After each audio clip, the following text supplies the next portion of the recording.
Give me 1 second. Okay, we are recording.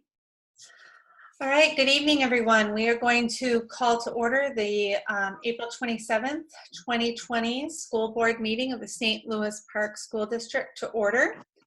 As a reminder, we are holding this meeting via Zoom due to the current federal and state emergency declarations and the COVID pandemic that is preventing us from person-to-person contact at this point. And we are doing this all pursuant to Minnesota statute 13D.021, meetings by telephone or electronic means. So as a reminder to those people who, members of the public and the press who are part of this meeting or who have joined this meeting, you will be muted throughout the meeting. And just as a reminder to all school board members and district personnel to keep yourselves muted when you are not talking. And I will try very much to remember to do the same thing. Okay, so first up we have the approval of the agenda. It is recommended that the school board approve the agenda as follows. First, we'll have the superintendent's report, which will include COVID-19 response. Then we've got the discussion items. First up, International Baccalaureate and Immersion Program update. Flower, sorry to interject this real quick, but could you please send Ken the link to the board meeting again? Yes, Would you be able to do that? Thank you. Okay, sorry folks, to continue. Next, we'll have the athletic activities update. Just letting Ken know that it's coming. Next up, the strategic plan timeline and recruitment, followed by fiscal year 2021 capital budget. Next, policy development, second readings of policy 524, internet use and safety, and 812, use and conservation of energy. Then we will have the consent agenda. And then our action agenda is approval of the fiscal year 2021 capital budget items, approval of second reading of policy 524 and policy 812, and then approval of labor agreements, followed by communications and transmittals and adjournment. Do we have a motion to approve the agenda? Colin will move. Colin is moving. Is there a second? Second, Anne. Anne, thank you. Flower, can you do roll call? roll call vote for the approval of the agenda. Mary Tombeck. Aye. Karen Water. Aye. Ann Casey. Aye. Heather Wilsey. Aye. Laura McClendon. Aye. And Colin Cox. Aye. Thank you. Great, passes 6-0. Ken Morrison is currently absent from this meeting, but we believe he will be joining us shortly. Am I echoing again?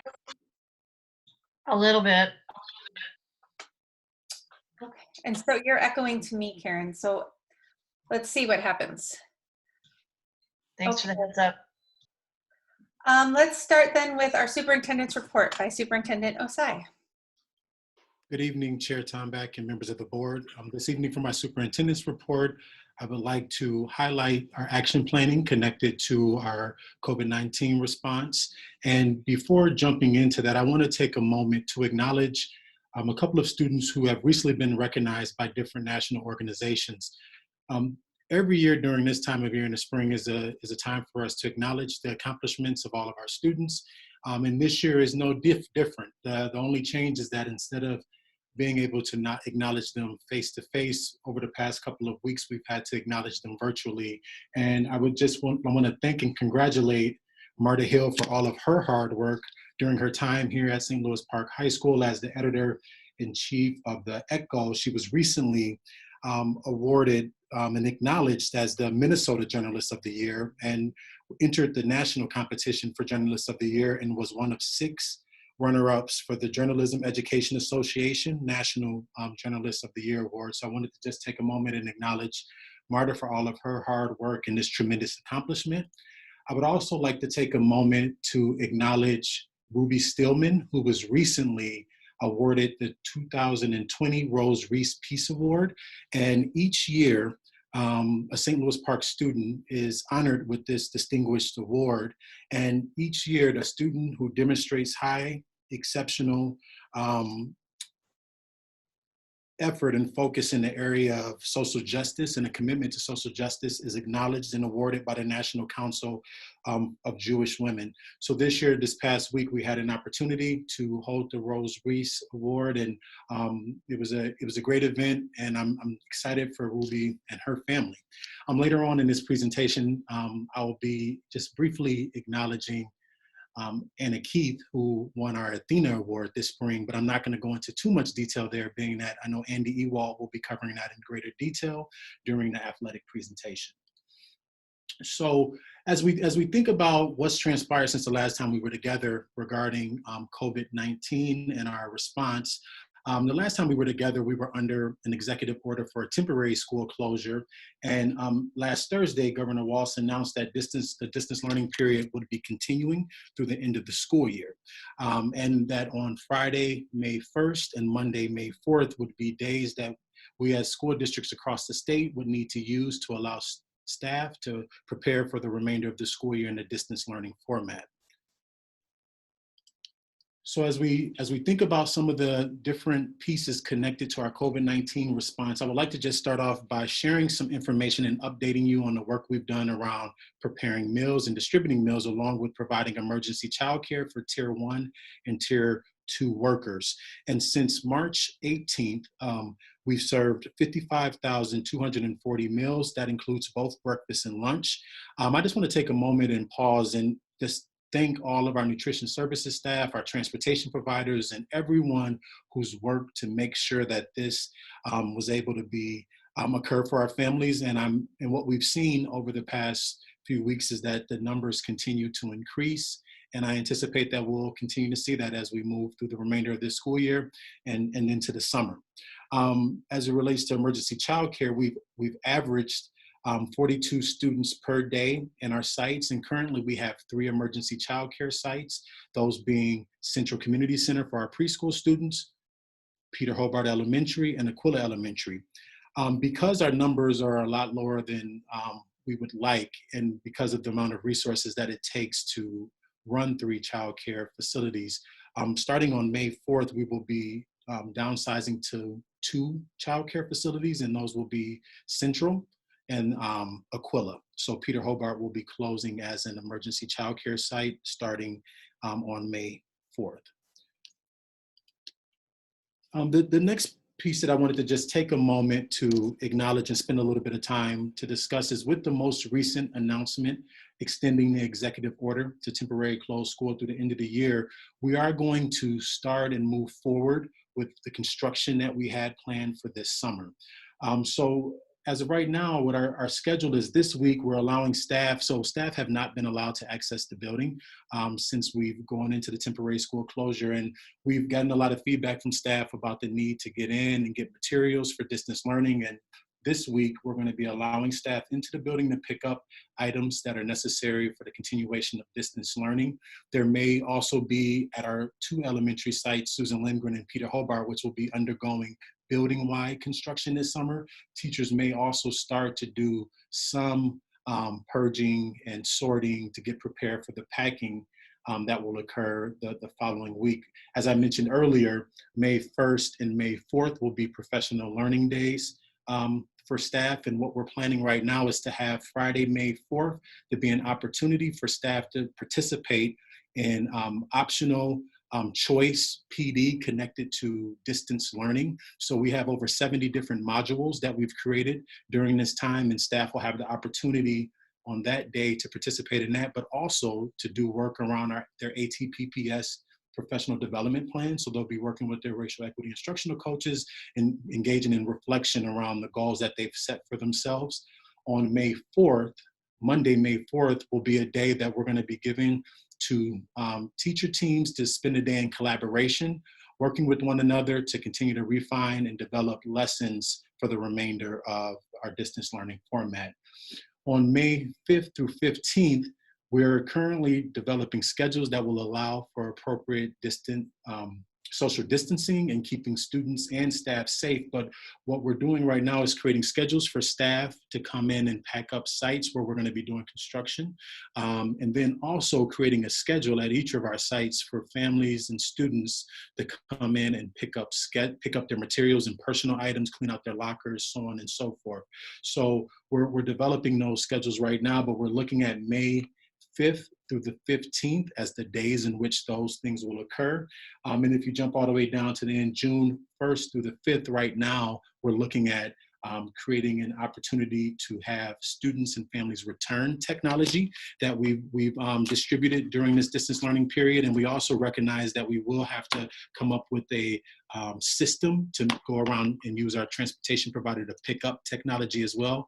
I failed to mention that with the picking up personal items that we're also looking at and considering what would it look like for us to do delivery of personal items for students and families that are unable to come to school to pick those things up. So as we continue through this week, we'll get more clarity around what those schedules will look like. And it's our hope by the end of this week to be able to communicate with students and families regarding the schedule for picking up personal materials. And I'm just going to pause there for a second if there are any questions. And I know this is a little different than a normal superintendent's report, but because I'm sharing some new information and a lot of information, I just want to pause and make sure that you're able to ask any questions that you may have. Okay.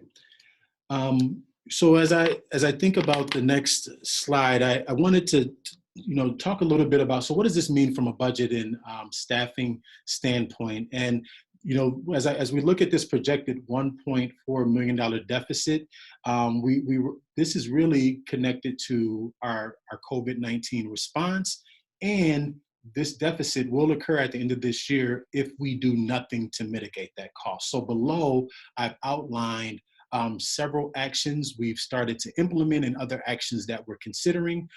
We are implementing voluntary layoffs. The last time I checked, and our Director of Human Resources, Rick Cryer, can correct me if I'm wrong, but I know we were maybe up to 60 staff that have volunteered to be laid off during this time. So we are going to continue to move forward with that strategy. We are looking at a hiring freeze, and essentially what we're looking at doing is that every time a position becomes open, we really want to pause and discuss and look at it and see if there are other ways in which we can meet the needs of that position, as opposed to just refilling that position without any thought and consideration. The reason that we're doing this is because our enrollment, we believe that our enrollment will be impacted during this time. And the best example I can give you is that around this time last year, from a kindergarten enrollment standpoint, we were about 100 students higher than we are today. So we anticipate that as we move forward, that we are going to have some impact from an enrollment standpoint. So what we want to do is really be intentional about every hiring decision that we make. Now, we recognize fully that if we have a vacancy in third grade, per se, that we're going to have to fill that vacancy. But what we also might look at is that if we have a vacancy at third grade in the one building, but yet we look at our enrollment in another building which is low at third grade, we would potentially look at how do we utilize the staff that we currently have to make sure that we're meeting our target class sizes and not adding staff if we can avoid. So the term hiring freeze may be a little misleading, because we certainly will still add positions when necessary, but we're not adding any new positions, so positions that already don't exist. And we're going to really be thoughtful in the addition of, in the filling of any vacancy, that may occur during this time. And I stand corrected. It's actually, at this point, we have 82 people that have volunteered to take a voluntary layoff. Something else that we're looking at, so as we've gone through this process, we started offering preschool program, emergency childcare preschool. We were offering that for free. And as we were going through the process and talking to other districts have continued to charge for preschool program for emergency childcare. So one of the things that we're looking at doing is reinstating our fee-based pre-K program. We have communicated with our families about this decision, and based on the initial communication, there wasn't a lot of surprise about the reinstatement of the pre-K fee-based programming. As a matter of fact, there was a lot of surprise that we weren't charging families initially. So we'll continue to monitor that. We're also working with our regional community education departments and really trying to lobby legislators around our fee-based childcare programming. Because what we recognize right now, places like the YMCA and other organizations are charging fees to facilitate childcare during the day, and childcare revenue for our community education budget is a huge revenue driver. So we're working with other community education departments to lobby our local legislators to figure out what strategies we can take down the road to eventually be able to offer fee-based childcare as well. But we believe that, you know, there's still a lot of work to do in that area to make sure we can keep staff and students safe in doing so. The last piece that we're going to be looking at and exploring is our current voucher strategy. And this is more so as we head into the 2021 school year, where we're studying our current practices around the use of vouchers and looking to adjust those practices so that we're more efficient. And, you know, we're being, I'll just say, so that we're more efficient in the use of vouchers, and we believe that we'll be able to reduce costs connected to the use of vouchers. And there are other areas in which we're currently saving costs are related to substitutes. We're not currently using substitutes, which has been a significant savings. I think in the first month of not having substitutes, we saved approximately $240,000. And as we head into the end of the year, there'll be other cost savings there. From an attendance standpoint, if you recall, the last time we were together, I shared our first 4 days of attendance. And I know at that time it produced quite a bit of concern as you looked at the numbers, and we were averaging at that time about 699 absences per day across all of our sites. We are currently, which was about close to a little bit under 50% of our total population, right? So when we first started the system we were using, we had about 50% of our students absent every day. So as we've continued to refine practices and listen to feedback from students and families, we've gotten to a system in which now we're, looking at, more like a 6% absent rate. The piece that I want to call out, which is, certainly something that we need to look into and figure out what is causing this, is as we disaggregate this attendance data by race, you'll notice that our Black students throughout the course of this time continue to have larger numbers of absences than our white students across the board and across other racial groups as well. The piece that we're really mindful of is that while you'll see our white students being the second highest number of absences during this time, we recognize that as we think about how our school district is disaggregated racially, that white students make up about 50% of our student population. So this number, as we look at it from a percentage standpoint, is more close to what a normal absentee rate would be during school session, as opposed to as what we're looking at for our Black students, which has the highest current number of absences. So there are a number of pieces that we're considering as it relates to this. Some of the stuff I'll be talking about later regarding access, we believe that that's playing a role in some of this. And we also realize that we have to continue to implement every single strategy we can to make connections with families and figure out what may be standing in the way of daily participation in this distance learning format. So I'm going to pause there and see if there was any comments or questions based on anything I've shared at this point. I have two little questions. Yes. One is on the last slide, I just wanted to make sure that I am clear that the fee-based preschool programming, that's just preschool childcare, not like the early learning programs, ECFE type things. That's still. Yep. That's preschool childcare. Yes. Sorry about that. Preschool childcare. No, it's fine. I just want to make sure that people were clear on that. And then on the absences, I just want to make sure I heard you correctly, which is that what you're seeing is for our white students about a sort of normal amount of absences, and for our students of color, more absences they would see in a non-emergency day. Specifically Black students. Okay. So yeah, specifically Black Okay. students. Great, thank you. Mm-hmm. So as I mentioned previously, when we started off, we were looking at about a 50% absent, percentage of students absent during that first week, and now we're down to between 5 and 7%. And I believe that we can continue to even drive that down further as we really dig into some of the connection issues that we're having right now, and as we continue to work through some of these access challenges that we know we still have throughout our community.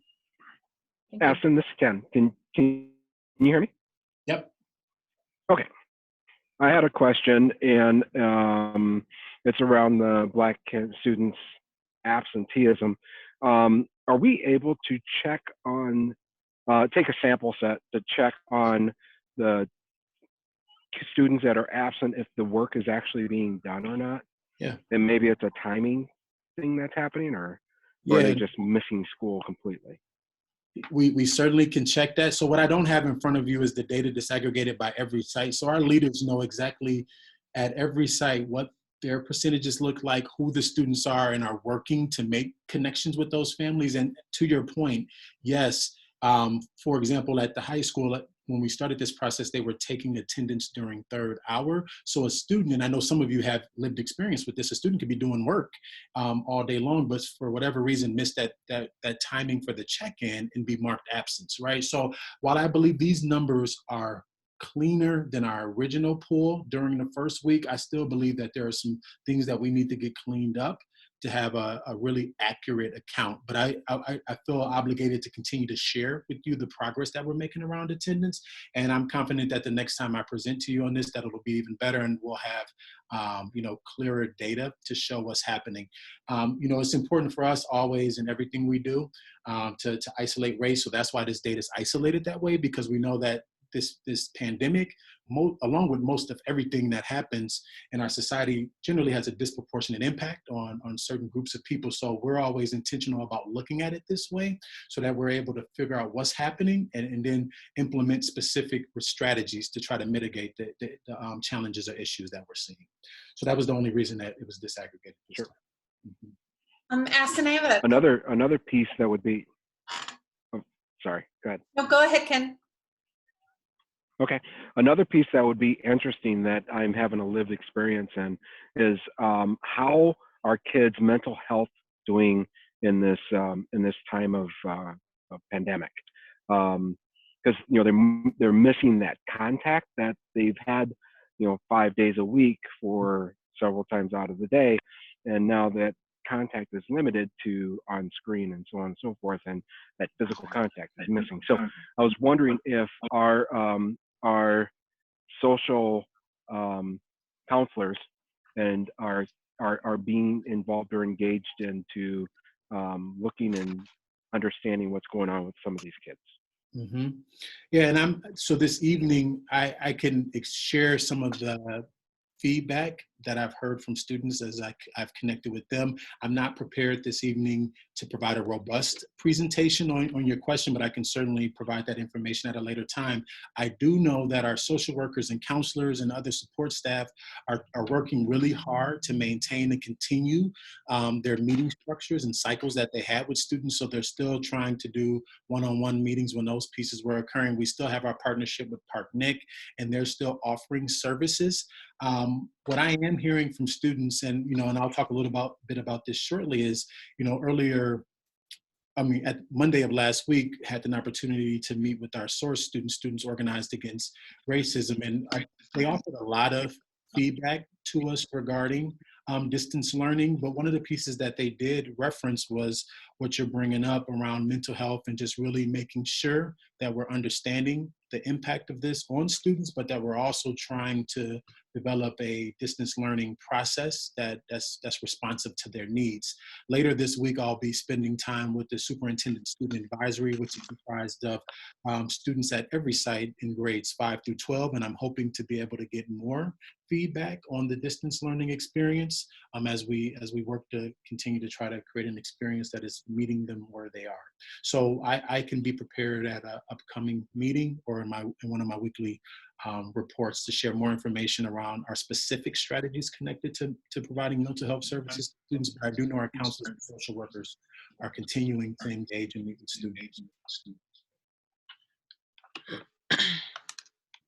Chair Tombeck, were you got a question? Yep. Yeah, if I could ask in a couple of points is, I know that MDE is in the process of gathering absentee data from all Minnesota districts, and disaggregated by race as well. So I would imagine that our numbers reflect what other diverse districts are experiencing, but I would love to have that confirmed as we move forward, just to make sure that we're not experiencing something that is unique.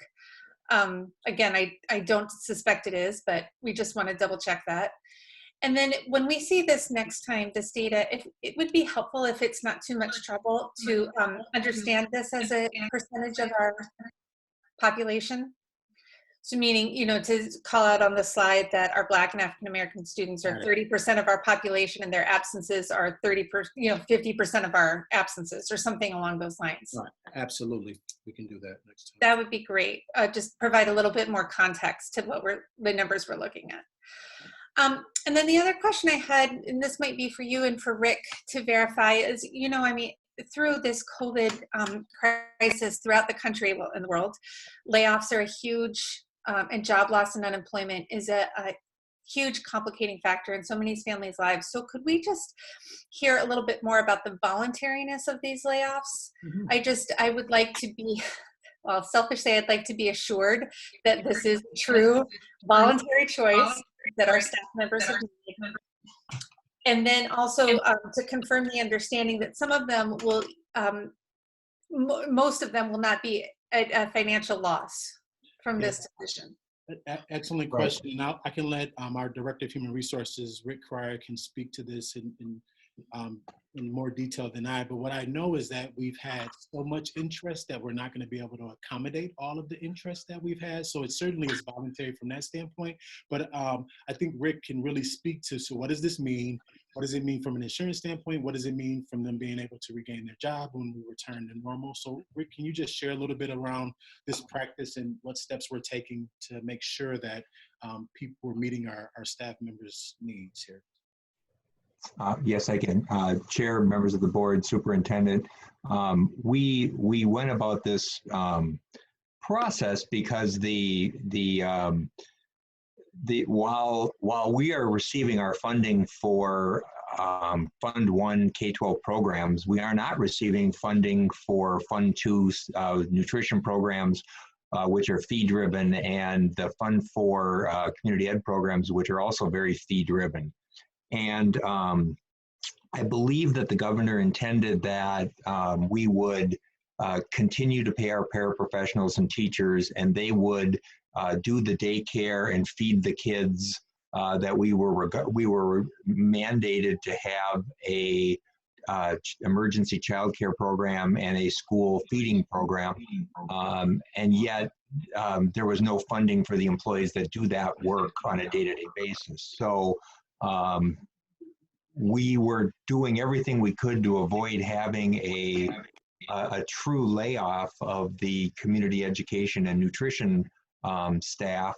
And we hit upon the idea of going to the unions and explaining the financial problem that we're having in Fund 2 and Fund 4, and that ultimately Fund 1 is going to be impacted to make that whole, or we're going to have to lay off our entire childcare and nutrition staff, and then we would have to assign other people to take on those duties. No one thought that was a good idea, and with the expanded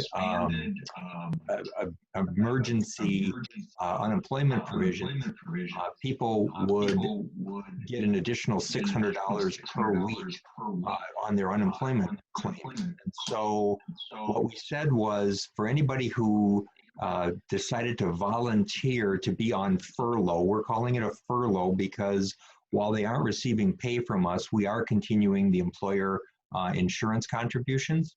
And so we actually, the school district actually did not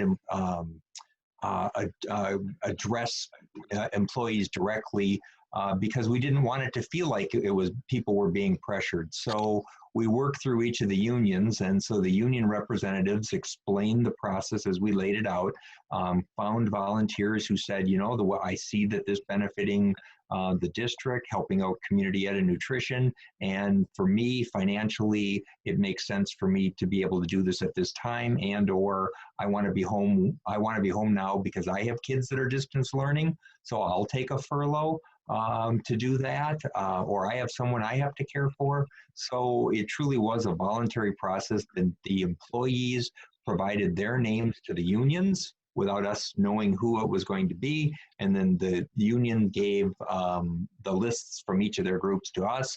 We reviewed them. There was about 20 people in the custodial bargaining unit. We did approve 12, but we were unable to approve 8 because we needed their license and their physical presence to keep the buildings open so that we could run the programs. And so we did have to look at case by case who we could allow to go and then make those decisions. But ultimately, we were able to approve 82 people. We project will save so it won't fix the whole problem, but it should help save approximately $385,000 over the next 2 months. Thank you for that. Thank you, Rick.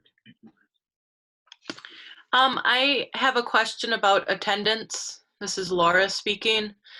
To maybe piggyback on what Mary requested, if next time there could be information that is also breaking down absences by if they're special education, if they're EL, or if they're homeless, just so we can see how those groups of students, what their attendance patterns are. And That's it. Thank you. We do have that information, and I just did not provide that for tonight, but I can provide that in future presentations. Okay. Thank you. I had a question too about attendance. Are we getting any indication? I presume that as this stuff continues to evolve, we're not totally clear on what the impacts are and stuff. But are we getting any indication that there's either supports at the statewide level to help us with attendance gathering or reaching out to people, or that they'll kind of piggybacking on that there'll be some sort of impact financially based on attendance? Are we getting any sort of tie-ins? Is there anything that they're doing state level, either kind of proactively, or we're fearful that they may come back at us and adjust funding or something like that? So from a, what are they doing to support? They're currently collecting this data statewide to figure out what's happening. And there are, we participate in weekly and even sometimes by multiple conversations per week around strategies. And we're trying to learn from each other around which practices are working well in districts across the metro area and in greater Minnesota. So what they're trying to do is be a conduit and facilitate opportunities for districts to come together and talk about best practice. They are offering different professional development opportunities for staff at sites regarding these best practices. But as it relates to, are they providing any additional resources to help us connect or engage families? Not at this time. And from an attendance standpoint, it works similar to what would happen in a normal face-to-face format, right? So it's based on, our funding is based on our average daily memberships, which is based on attendance, which is why it's really important for us to make sure that we're getting accurate accounts for who's coming to school and who's not, and figuring out why aren't they coming, and making sure that we can resolve the challenges that are existing for why they're unable to join us. So I hope that answers your question. Okay. From a commencement standpoint, it's important to know we're exploring several different options, and I've listed a few of the options that we've considered. I know we started having focused conversations with stakeholder groups. We held the first one this evening. I believe there were 28 parents and guardians that participated and community members that participated in the call. We're looking at everything from modifying the on-site graduation to meet social distancing needs. We're looking at possibly moving the current commencement date to later this summer. We've looked at strategies to personalize this for each student. We've looked at a virtual possible option. And the focus conversation that occurred this evening and the other ones that will occur for the remainder of this week are really important because it's critical for us to hear from parents, guardians, community members, and students about what it is that they want and need from a commencement standpoint. It's still our hope by the end of this week to be able to share the direction that we're going to go. I do know the conversation that occurred tonight, there was a lot of energy around postponing the date and moving to later this summer and wanting to have a face-to-face format. So I'm hoping that, as we continue to hear from stakeholders, there'll be some consensus around what our community wants, and we'll work to be responsive to what those needs are. I won't go into a great deal of detail here because I know Andy Ewald will be speaking about this later, but as you all know, in conjunction with the extension of the temporary school closure through the end of the year, all Minnesota State High School League sports and activities were canceled as well. And we will be providing a full refund to all participants. We started off using a strategy where we were asking families if they wanted a refund to contact us, and we received feedback that maybe was unnecessary or overwhelming during this time, and that it would be better if we just automatically refunded families. So we've changed our strategy, and we will just be automatically refunding all families that submitted participation fees for spring sports. So that will be occurring over the next couple of weeks. And I did want to acknowledge Anna Keith, who was our 2020 Athena Award winner, but I know that Andy Ewald will be speaking more about this later. The last couple of pieces that I wanted to talk about were connected to our strategies around seeking feedback regarding distance learning.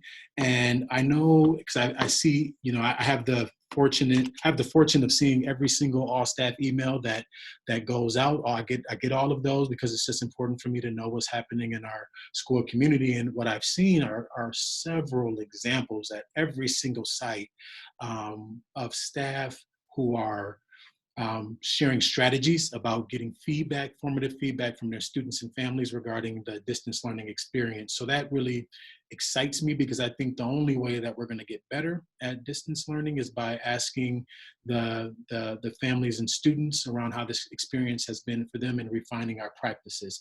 And we'll continue to do that as we move throughout the rest of this school year. And I'm confident that on May 4th, when all of our teachers come together, that they'll be reflecting on the feedback that they've received and working to refine their lessons and practices to meet families' needs. We're also going to be conducting a district-wide survey on distance learning implementation. Because at this point, while we are hopeful and wanting to be able to come back in a face-to-face format in the fall, we're unsure what the future holds. So we really want to just get a system-wide perspective and feedback sample around what's happening and what needs are there, so that we can continue to work to improve our practices. And we're from a system level continuing to have conversations. I referenced earlier that we met with SOARCE students, and that later this week I'll be meeting with the Superintendent Student Advisory Council. And when we met with the students last week, they were really thankful for all of the efforts that we put forth in getting devices into the hands of students. They really wanted us to be intentional around the practices that we were using to connect with our families, specifically our families that did not speak English, and making sure that we were really, translating everything that we could potentially translating, using all of the tools and resources that we had available to ensure that families, particularly parents and guardians, understood what we were asking of them during this distance learning time. We spent the majority of our time during this conversation really talking about access and the need for greater access for all of our students, particularly from an internet standpoint. And what the students were telling us is that while they appreciated all of the different resources that we were providing on our website, that even with all of those resources, families were still having a hard time getting connected to the internet. Chair Tombeck and I spent time last week with Mayor Spano and the city manager, Tom Harmoning, and really helping to share, the challenges that we're having in this area. And they were, the city has worked to try to partner with us to find solutions. And what we've ultimately decided at this point is that our best and probably most effective way to be able to mitigate some of these access and connection issues are through the use of MiFi. So we've decided as an organization to purchase MiFis that we will be distributing once they arrive to families. Now we recognize that this is an additional expense at a time in which we have some financial uncertainty, but we believe that that is the best strategy in order to make sure that we're going to be able to connect with each student that currently is unable to connect because of internet. And I want to just pause for a second and allow Chair Tombeck to share a little bit, because I appreciated the advocacy that she took from the standpoint of really encouraging the leaders at the city to look at this more as a city challenge than as opposed to just a school district challenge. So I don't know if you would like to add anything to that. Sure. And I think that the operative word there, Aston, is when you said that our students were talking about families not having access to the internet. And so that tells us that this is not just an issue with our students, but it's an issue with their parents, their guardians, other adults who live in their home. And right now, folks are as reliant, if not more than ever, on being able to stay connected to family who lives far away and checking on people, accessing governmental services, checking in on stimulus payments, and any number of issues. And you think about the amount of times every day that so many of us go online to access information, necessary information to keep going. The fact that we have people in our community who don't have that available to them is inherently inequitable and unfair. And it's not just St. Louis Park schools that are committed to equity.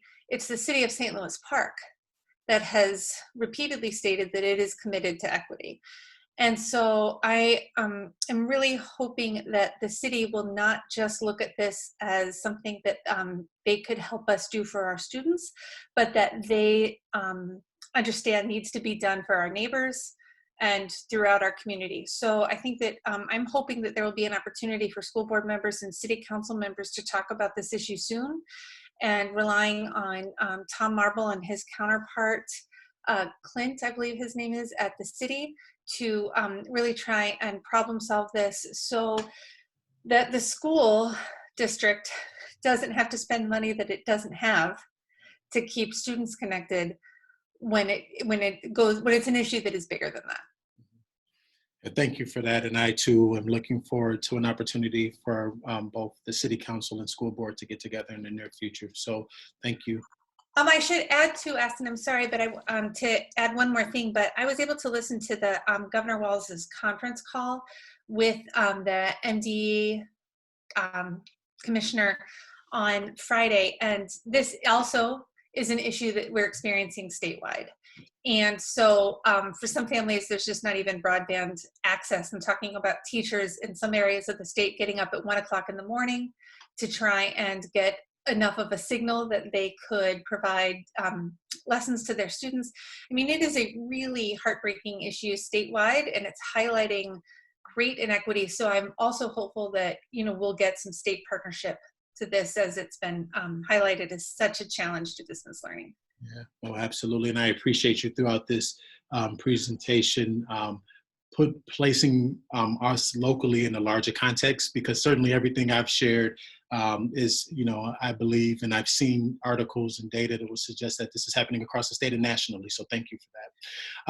And that concludes my extended superintendent's report for this evening. Thank you for bearing with me through the longer report than normal, but I just think it's important that we continue to check in around this and that you have an update on the status of our efforts in this area. So thank you. Thank you so much, Superintendent Osai. And yes, take as much time as you need. This is arguably some of the most pressing issues that we're facing as a district right now. But it is not the only issues that we are facing as a district. So moving on to the next part of our agenda. First, we are going to have a report on the International Baccalaureate and Immersion programs. And Dr. Duffy, Director of Curriculum Instruction, will introduce us to some of the other presenters who are going to talk to us tonight. Thank you for being here, everyone. Yes, good evening. It's my pleasure to introduce our guests here tonight. I want to introduce Kara Scheid, Illa Saxena, Olivia Tolzin, Anne Lalonde Lux, Mia Waldera, and Jenny Magdahl. They're going to be talking about our curricular frameworks, International Baccalaureate and Immersion. Just to give all of you a reminder, every child in our system from kindergarten through 8th grade is served by either our IB or our immersion curricular framework. And some or many of our students, depending on the grade level, are also involved in immersion or IB at the high school as well. There are a number of themes in these programs that are now being adjusted during these times of COVID-19 and through distance learning.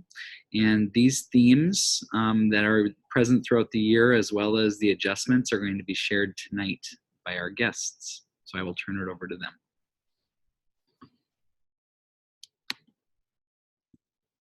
Good evening, everyone. My name is Anne Lalonde Lux, and I am the International Baccalaureate Coordinator at Peter Hobart Elementary. Hello, everyone. I'm Illa Saxena, and I am the PYP Coordinator at Susan Lindgren Elementary. Hi, I'm Kara Scheid, and I am the PSI Immersion Coordinator. Hi, everybody. I'm Olivia Tolzin. I am the PYP Coordinator and Assistant Principal at Aquila. Good evening, everyone. I'm Mia Waldera. I'm the IB Coordinator at St. Louis Park Middle School. Hello, my name is Jenny Magdahl, and I'm the IB Diploma Program Coordinator at the high school. As a team of coordinators, we came together to plan for this presentation in an effort to share with you more about the International Baccalaureate Program and Immersion and how we accomplish our purpose, which is listed on the left side of the screen. We believe it's best to do that in conjunction with how these frameworks show up during this pandemic and in the time of distance learning. Our purpose as coordinators is the same, but what has been amplified is the cohesion, creativity, and collaboration that's essential, as well as what you see listed here on the right. We come to you tonight with real-life examples, the first one coming from the middle school. Dr. And Duffy, so, you can back up 2 screens. there we go. Thank you. Just pause there a second. I'll do the middle school example here. Oh, there we go. So IB World Schools value social emotional learning, or in IB schools, we call them approaches to learning skills, where we explicitly teach and use skills with students. And so that the focus isn't solely on academics, but it's about building the whole child. And we had set 3 learning skills this year in the middle school campus. And for each of the courses, we also had another line added in Power School and Schoology, where students reflected on these skills and their reflections were posted and shared. We believe reflection is a very valuable practice, but in this time of distance learning, we believe we needed to be adaptive in order to keep our learners at the center and keep things simple. So we've adjusted. So all these classes or lines in Power School and in Schoology that are called learning skills have now been removed for students. We have received feedback from students, families, and teachers that these extra lines or courses were really It made navigating distance learning much more cumbersome than was necessary. We remain dedicated to helping students acquire different learning skills. So we've moved that instruction into our advisory class just for the remainder of distance learning. And we now have moved our emphasis from the 3 learning skills, which we started the year with, of being prepared, meeting deadlines, and focus and concentration, to just a single skill. And we've selected practice dealing with change. Student services and the intervention teams at the middle school are collaborating to provide lessons for advisory class on this. And I'm sharing that this is just one of many real-life examples from the middle school that bring this purpose to life.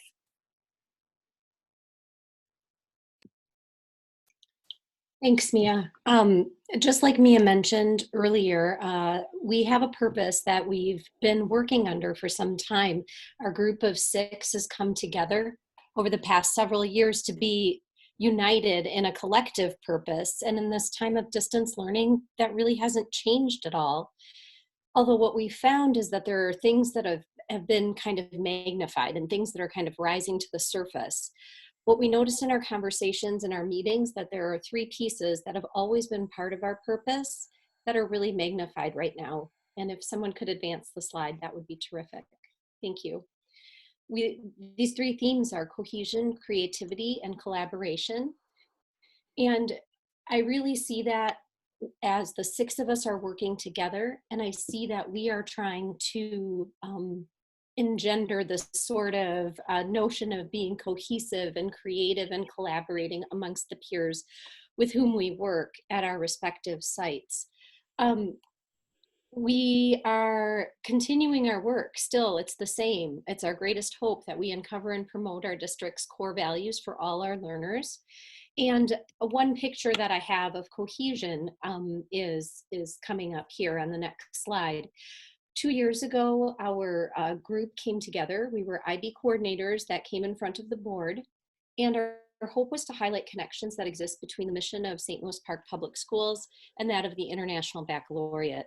At that time, showcasing how the IB is a curricular framework that allows for and promotes racial equity by emphasizing the whole child and intercultural understanding. That was the critical message for all of you.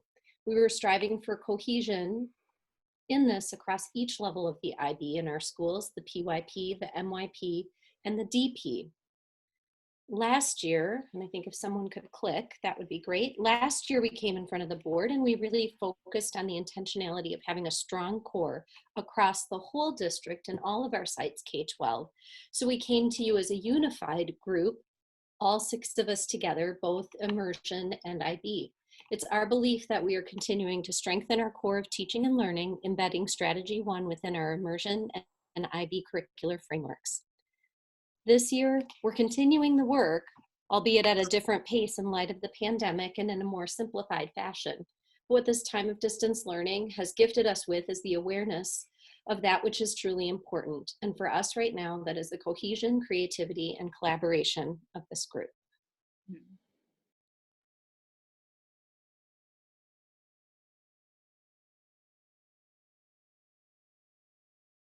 Last week, Minnesota Department of Ed Commissioner Ricker encouraged teachers to cluster standards, engage in transdisciplinary learning, tailor engagements to local community action, and focus on relationships.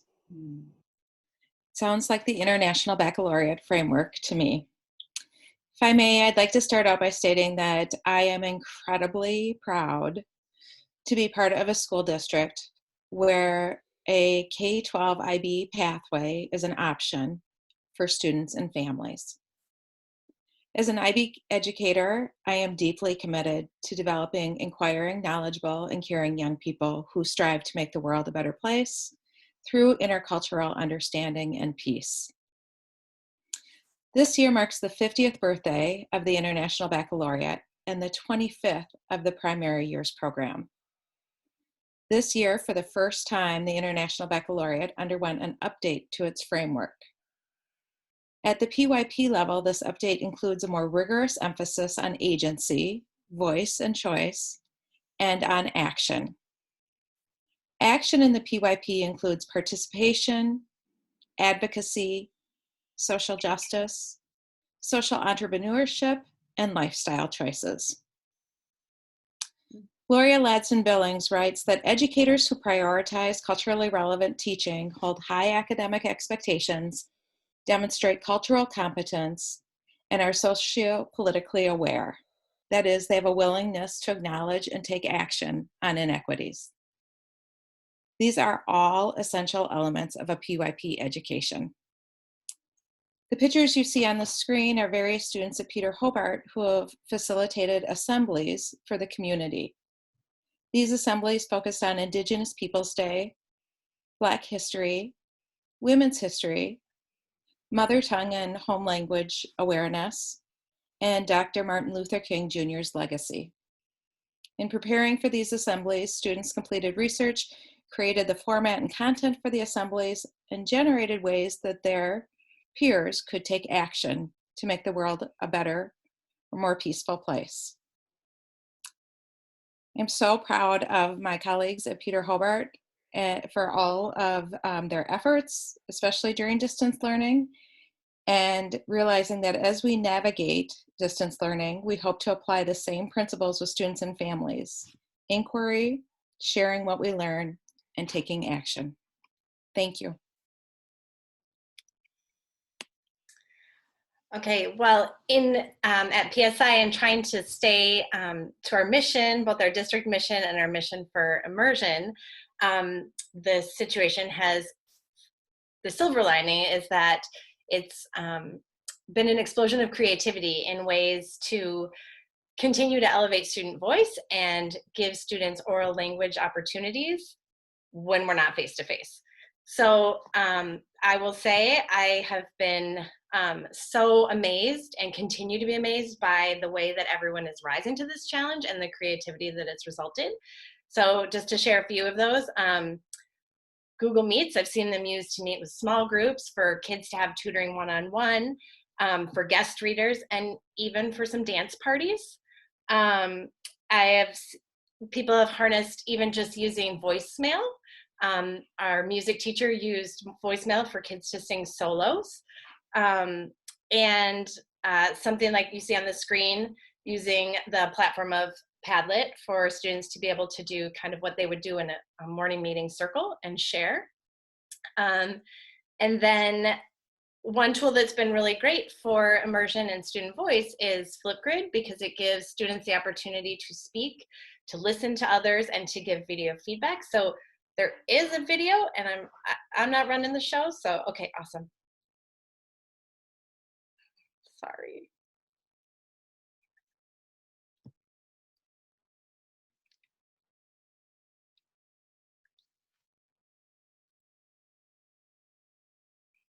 This is an example of Flipgrid. Hola, clase. Tengo cuatro londos y tomo uno. ¿Cuántos tengo? Tengo 3 cuartos. Adiós. Hola, chicos. Es Grace aquí.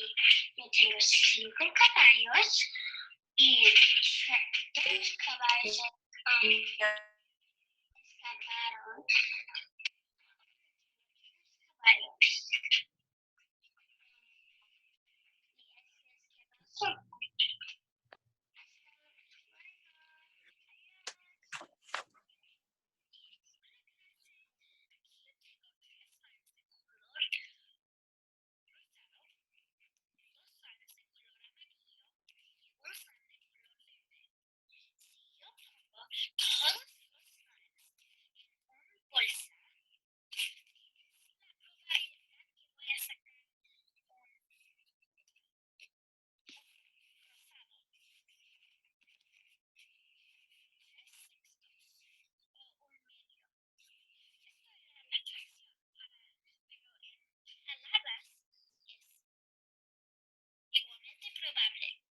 Adiós, clase. Hasta luego.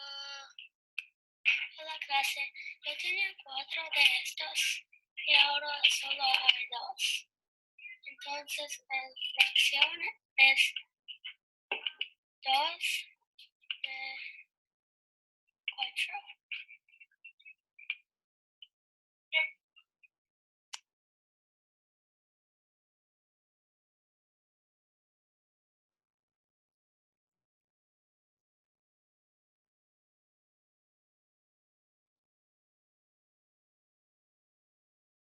Thank you.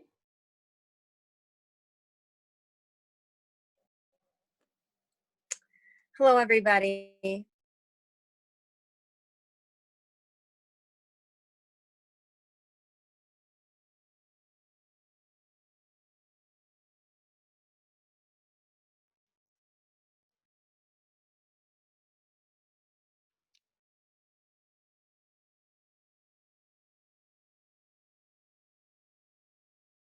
I'm wondering, is somebody maybe not unmuted right now, or is the presentation over? I We think we might have just lost Olivia. agreed. Okay. Maybe we can go forward and come back? Is that? You're right. I don't see her on my screen right now. Flower, if you could just be watching to make sure to readmit her if she tries to come back in. Yep, it just, I saw her and then she disappeared. So it looks like she's requesting to come back in. Okay, can you hear me now? Yeah. Hi, Olivia. So nice to have you back. Okay. Hello, everybody. Can you hear me now? Yes.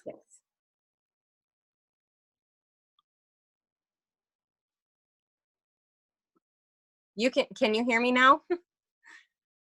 Okay, good. Sorry. I think I'm sharing bandwidth with my 2 teenage children that I told what I was on a presentation and not to use internet, but maybe that isn't being followed. So I'm sorry about that ahead of time. So the International Baccalaureate has always stressed the importance of teacher collaboration and has expectations for grade level teaching teams as well as school-wide collaboration. IB practices ask us to have scheduled opportunities to focus our conversations around student learning.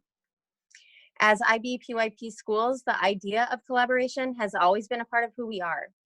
And during this time of distance learning, the level of collaboration has expanded. And I truly believe we are living the idea of Ubuntu. We are now more than ever working together as a whole staff to meet the needs of individual learners. As an example, at Aquila, when distance learning started, we had a family that had a difficult time connecting with.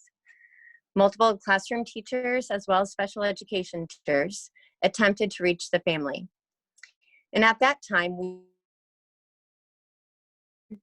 materials from school and worked with our transportation company to have paper, pencil, lesson materials delivered to their home.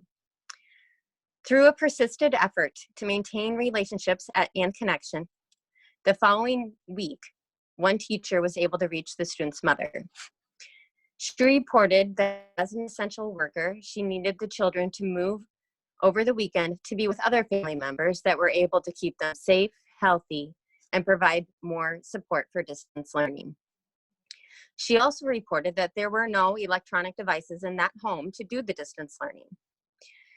That teacher connected with our media specialist, who drove to the students to deliver a Chromebook and get them set up to log in to distance learning.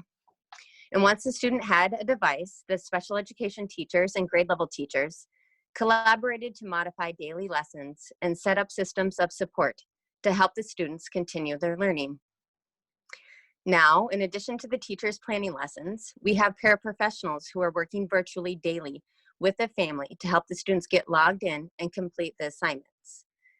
The paraprofessional noticed that it was difficult to help 2 students using one device. So now our media assistant drove to the home to deliver and set up another Chromebook. This past week, I'm pleased to say that the students are logging in and completing daily work successfully.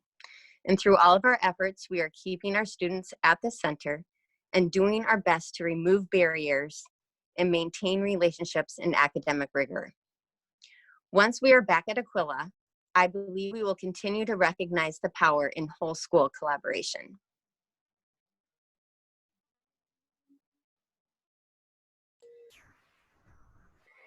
This time has enabled us to reflect, evaluate, and focus all that we are doing as a district curriculum team. We have examined questions about what is it that we most value?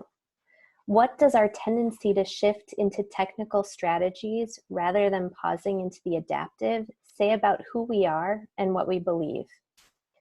How can we continue to use this time to break down systems that perpetuate racial inequities? And how do we continue to foster a culture where every student feels valued, has a voice in the curriculum, and is truly visible in the distance classroom? Being able to continue to foster cohesion, creativity, and collaboration at our sites and across the district has been a highlight in this peculiar situation. Thank you for all your time and support of our frameworks.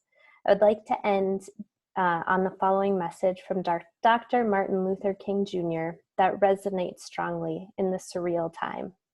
If you can't fly, then run. If you can't run, then walk. If you can't walk, then crawl. But whatever you do, you have to keep moving. Thank you. That is a great quote, as I did also appreciate your use of the word surreal during this time. That's good. Thank you so very much to all of you for putting the presentation together, and I particularly appreciated your keying it into what we're facing right now with distance learning and tying those together. So do any of our board members have any, sorry, apparently somebody's collapsing upstairs at my house. Does anybody have any questions? Karen has one. Sure.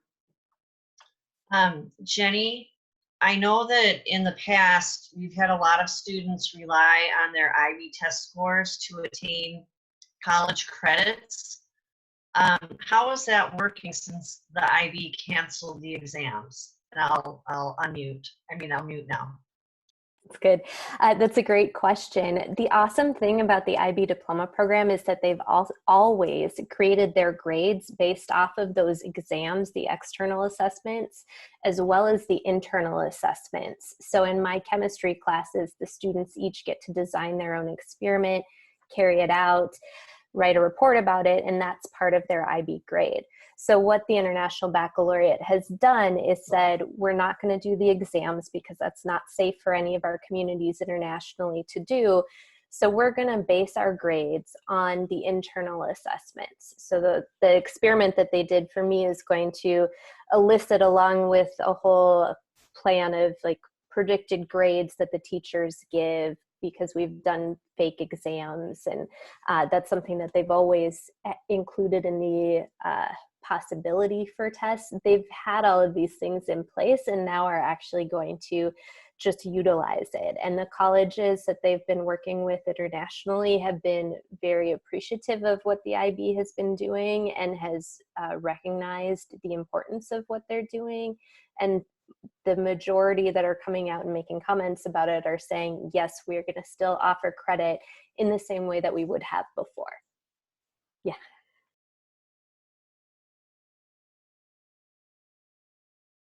Any other questions? I don't have a question as much as I just have one of my famous comments that I'd like to make, which is just saying thank you for sharing this information. I've been trying to get my arms around IB in a more full sense. I got exposed to it when my son was at Aquila, and I'm sort of just learning all sorts of things at the time, and just sort of understanding this bigger picture of IB has been a quest of mine. And so it's getting clearer. And I think what I appreciate about this presentation is that really it could be about all things IB, but that it talks about IB and incorporates what we're doing in our immersion in a very simple way and very focused on what you're doing right now is very helpful for me to understand. And I think that's something other people in the community would appreciate. So thank you.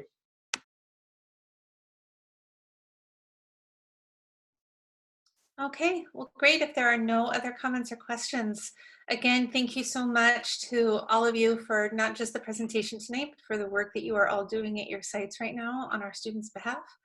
And please feel free to leave meeting and go about your evening.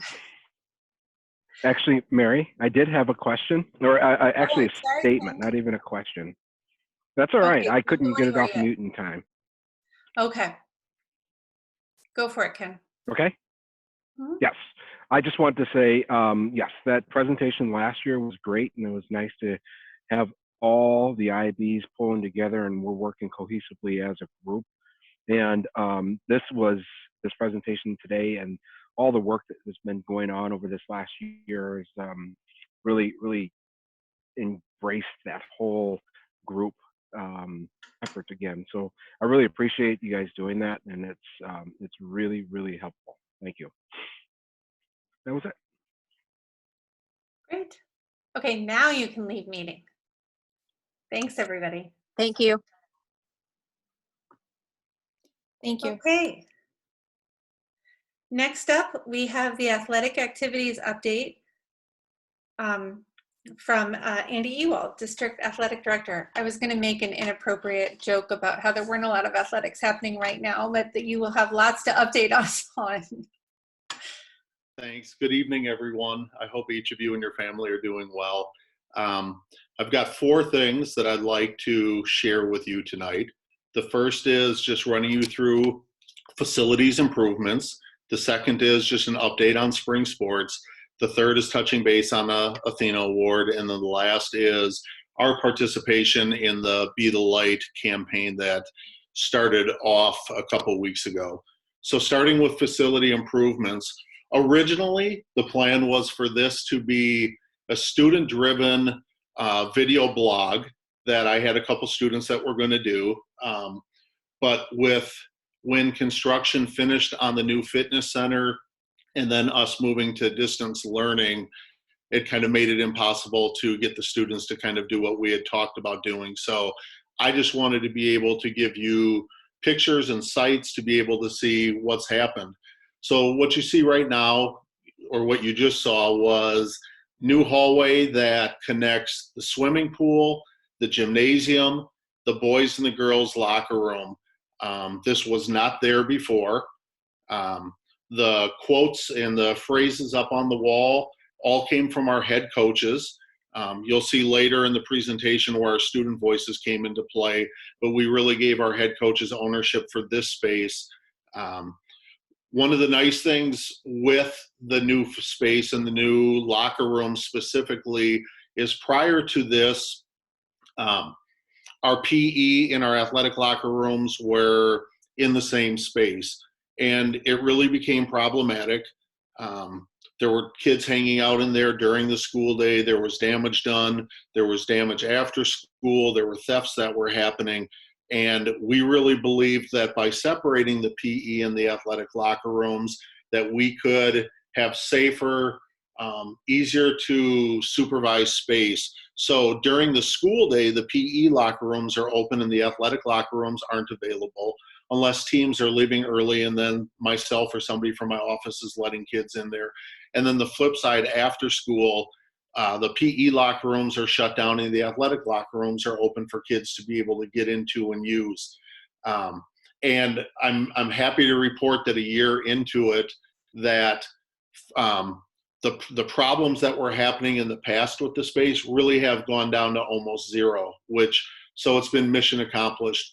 Back with the last pictures, I think you'll see one of the things that was important for us was having different size lockers. So we literally in the athletic locker rooms can store Nordic skis, we can store golf bags for kids, we can store lacrosse sticks for kids. We really wanted to make sure that every single one of our athletes had the ability to have their sports equipment kept somewhere locked and safe in there. And so that was important, and it's been a wonderful space. Aston, you can move to the next screen. Here's just a picture of the showers.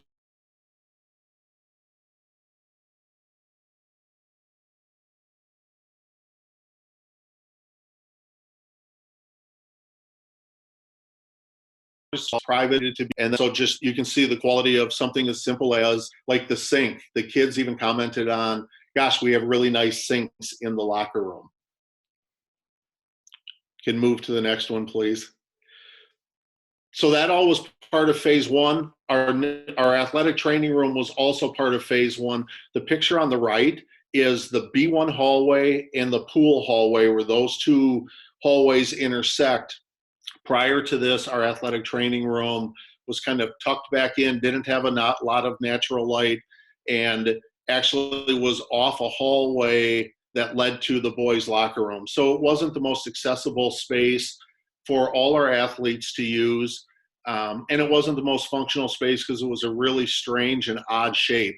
So when we had the chance to create a new space for our athletic trainer, who we get through TRIA, we just wanted a nice square box. We got it on the corner where there was a lot of natural light, a lot of visibility, and it's great. He absolutely loves it. His bosses at TRIA have come out, and they were amazed by the quality of the space and what we're providing, not only for our trainer, but for our athletes to be able to use. And I think there's a couple more pictures of the athletic training room. So there you can see from inside, you know, the therapy tables, the taping tables, basically everything he needs, we were able to get into the space. Phase 2 was doing the fitness center, and part of that was my office where Brittany Whitney and I, the assistant athletic director and our athletic admin assistant, are housed. We moved from the current space into the old weight room. One of the biggest reasons why was to have 3 sets of eyes on entrance 15, just because it's a bigger entrance to the high school. It's by a parking lot, and this way, you know, it's like I said, there's at least 3 sets of eyes on the space. So the picture on the left would be if you had just come into entrance 15, and you can see to the left of that picture the activity center doors, and then the one on the right would be literally walking straight in to our new space. And it was really important for the 3 of us to have as much glass as possible. We really wanted to make our space inviting. It's always been important to us to have kids in our space.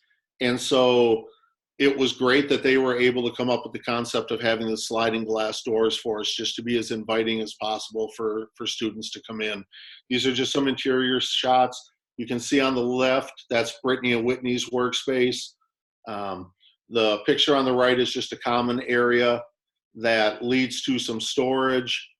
The next pictures would be my office on the left, and then we also were able to get a conference room where we've already had, you know, in the month that we've been in there, I would say probably 24 meetings where coaches are having meetings or coaches are meeting with parents and kids.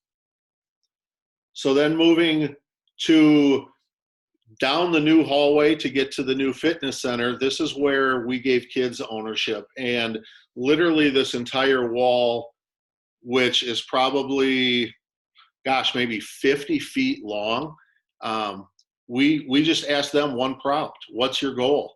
And so this entire wall just on the left side this is where we gave our students ownership. And I think that they haven't seen this because it's gone up since we've been on distance learning. I'm excited for them to come back and be able to see it. So the first area in the new fitness center is a cardio space. There's 30 pieces of equipment. Rich Keith, who's our FIAD chair, worked to design the layout of the space, what pieces of equipment would be in there, what he felt like would be functional to have a 9th grade FIAD class in there, and them to be able to, 1, get a good workout, but 2, really have the equipment have a ease of use. We went with a company called Life Fitness for all of the equipment in there.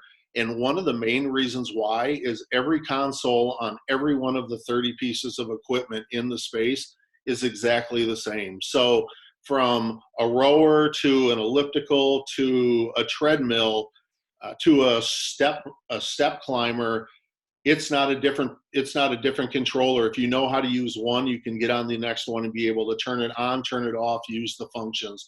We didn't want kids having to waste educational time taking 5 to 10 minutes to learn how to turn something on and how to turn it off. And then the last 2 pictures here are of the new weight room that Jessica Gust, who's our head strength coach, who this spring actually was recognized by the National the National High School Strength Coaches Association as the Strength Coach of the Year from the state of Minnesota. Jessica really had ownership in designing this space. And again, we really wanted to keep it functional. We wanted to keep a lot of open space so movement type of activities can happen in here. It's beautiful when you're in there, the amount of light that's in there. I would say this, 2 years ago when we first started this project, we went to Wayzata, we went to Stillwater, because Stillwater had just built a new fitness center. We went to, what other high school? We went to White Bear Lake, we went to University of St. Thomas, and we went to McAllister. And I will say, hands down, and I know I'm biased, that our space is probably the best space, whether it's in a high school or in a small college in the Twin Cities. And Jessica did a wonderful job of putting it together. We were able to get kids in there for about 3 weeks prior to moving to distance learning. It's going to be exciting in the fall. For the first time at the high school, at least in my 20 years at the high school, we're going to have a couple sections of strength and conditioning happening during the school day, which for me, it's long overdue, but again, I'm happy it's finally here. I look at our kids that are 2 and 3 sport athletes and don't have the ability to work out. I look at our kids where transportation might be an issue. Being able to move to having a couple sections during the school day, again, I'm so excited because what it's going to do for every single kid in our high school to give them access to that space. Any questions about any of the facilities with phase 1 or phase 2 that we just went through? This is Laura, and I just want to make a comment on the weight room. I'm a 98 Park grad, and so I remember the weight room in the basement, and I don't think there was a window anywhere in the area. So just looking at this space is absolutely amazing. It's a space that I would want to be in, and I don't like working out, period. So, I'm happy to hear that it's attractive and that it's state of the art for comparable schools. And I'm really, really excited to hear that it sounds like, so these were like the Phi-Ed classes that would be offered during the school day, so that it increases, like you said, the access and the equity of all students being able to participate and use the space, even if they don't necessarily play a sport. So hats off to you guys. It looks amazing. And I'm really excited to see the benefits and the outcomes of all of the new spaces that have been developed over the past few years. So thank you for all that work. Thank you, Laura. This is Heather, and I just want to Ken. add, sorry. Go ahead, Ken. You go, Heather. No, you go. Okay, I'll be quick. Because Laura kind of took my comment. I was going to talk about the equity piece too, and that's great. But I just want to add at the end that all these pictures, I'm just like so excited because this is just adding to that park pride, like you said, for our athletes to have these facilities and having teams coming to our school and seeing this now. I have daughters who are both athletes and have been lucky enough to use this new space already. And it's just amazing. And I can see all the work you put into it. And I just want to thank you for that. Thank you. So I fortunately had the privilege to go in there and walk through it a little bit, and it's extremely well done, very well done. And hats off to Tom Marble for allowing this to flourish like it has, and it's great. And having 2 sections, that's great. It's a good start to have 2 sections there. But I'm excited to see, or if there's any possibility to have an IB fitness go on at St. Louis Park High School, seeing that our IB coordinators just presented. That could be a very, very interesting pathway for some of our kids that aren't necessarily IB, just science or math or the other parts, but maybe even going there into the IB fitness or something in that area. So that's I'm excited about, and then the footage is just phenomenal. It's really, just really quick, great Ken, space. Jessica Gust, who's our head strength coach and also is a biology teacher at the high school, she does run IB exercise science classes as well. Okay, good. And that's been happening already. But now you have this space that hopefully it can just enhance those IB sports science classes as well. Oh, that'd be great. Yes. Okay. Thank you. Nice job. And I'll just add one more thing, Andy. I think this is Mary. It's important to say thank you to our community. Yep. Because it's our referendum dollars that made all of that possible. And so thank you for enhancing the pride of our buildings, the pride of our schools, the pride of our students, whether they're athletes or not, who get to use the space. None of that would have been possible if we didn't have such a strong community that supported our schools with as much conviction and dedication as they do. So thank you to everyone for making that possible. Yep, I would second that. I would third and fifth and 100 it. So moving on to spring sports, when we moved to distance learning, probably even right away when we were in the planning stages, because synchro had 2 weeks of practice, baseball and softball and track had 1 week of practice, and then the rug was kind of pulled out from everybody. We started right away then. We didn't wait until after spring break. And kind of the charge I put out there to our head coaches was, we want you to be providing optional sports-specific training options. We want you to provide optional fitness. We wanted you to provide team building leadership training. And then we wanted you to just make sure you're connecting with our kids at a minimum a weekly basis, and make sure you're just touching in and seeing how school's going for them and how their emotional and mental well-being was going. And our coaches have done a great job of it. I know each program has gone about it in a different way, but I'm copied on just about everything with all of them. If we could move to the next slide. This is just a sample of what one of our programs, or two of our programs, are doing.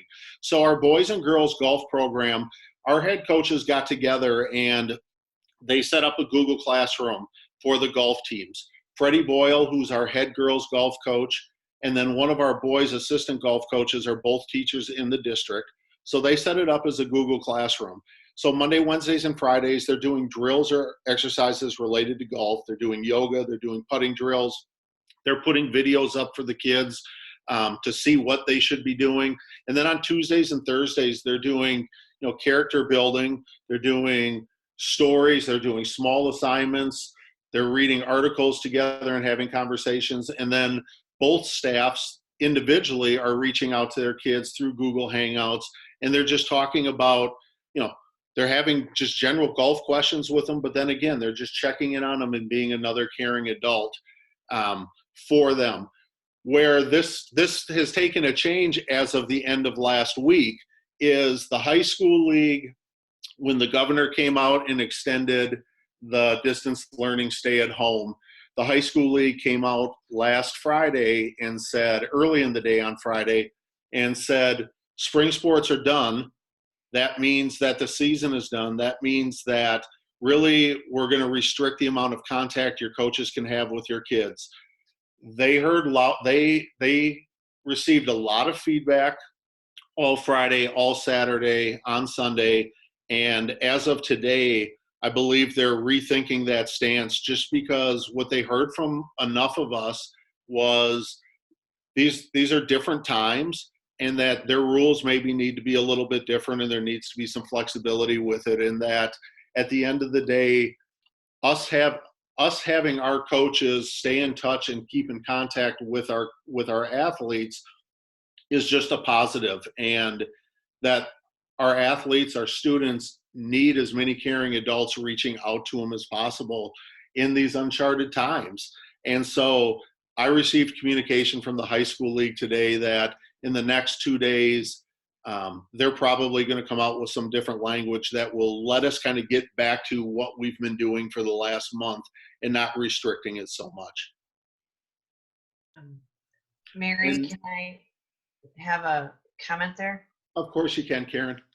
So I really, really appreciate your efforts to advocate for our kids on this, Andy, because as you know, the academic piece is really important, but if your team is your key to engagement and your coach is your motivator to stay engaged with the education piece, then it's the relationship, right? Yep.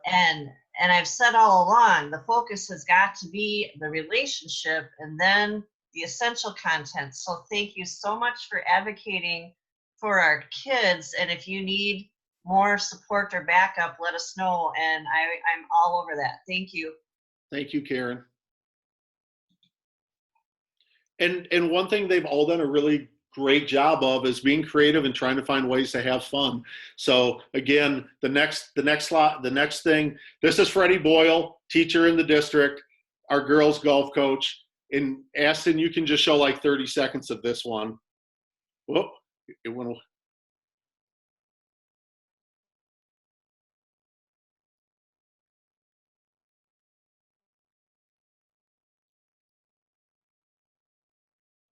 Well, we don't have sound, but he's got goofy music playing.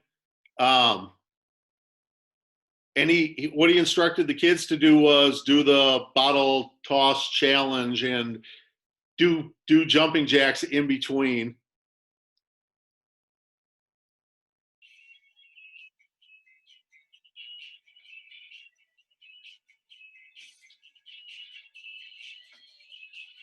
We'll wait till he gets one, and then we can move on to the last one of these.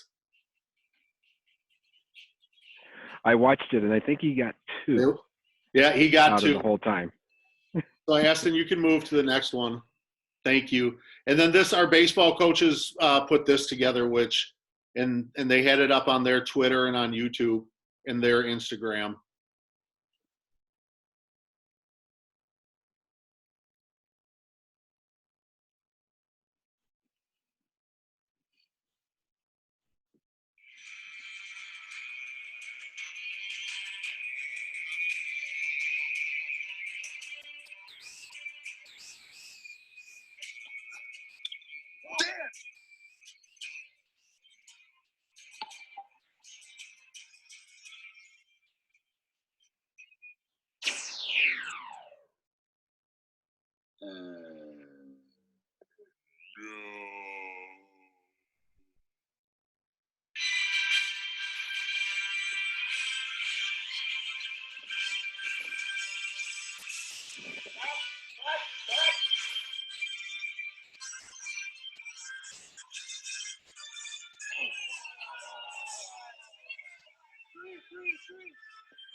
So they've all found ways to have fun as you know, as they've dealt with the challenges of trying to coach and be connected and not be around the kids.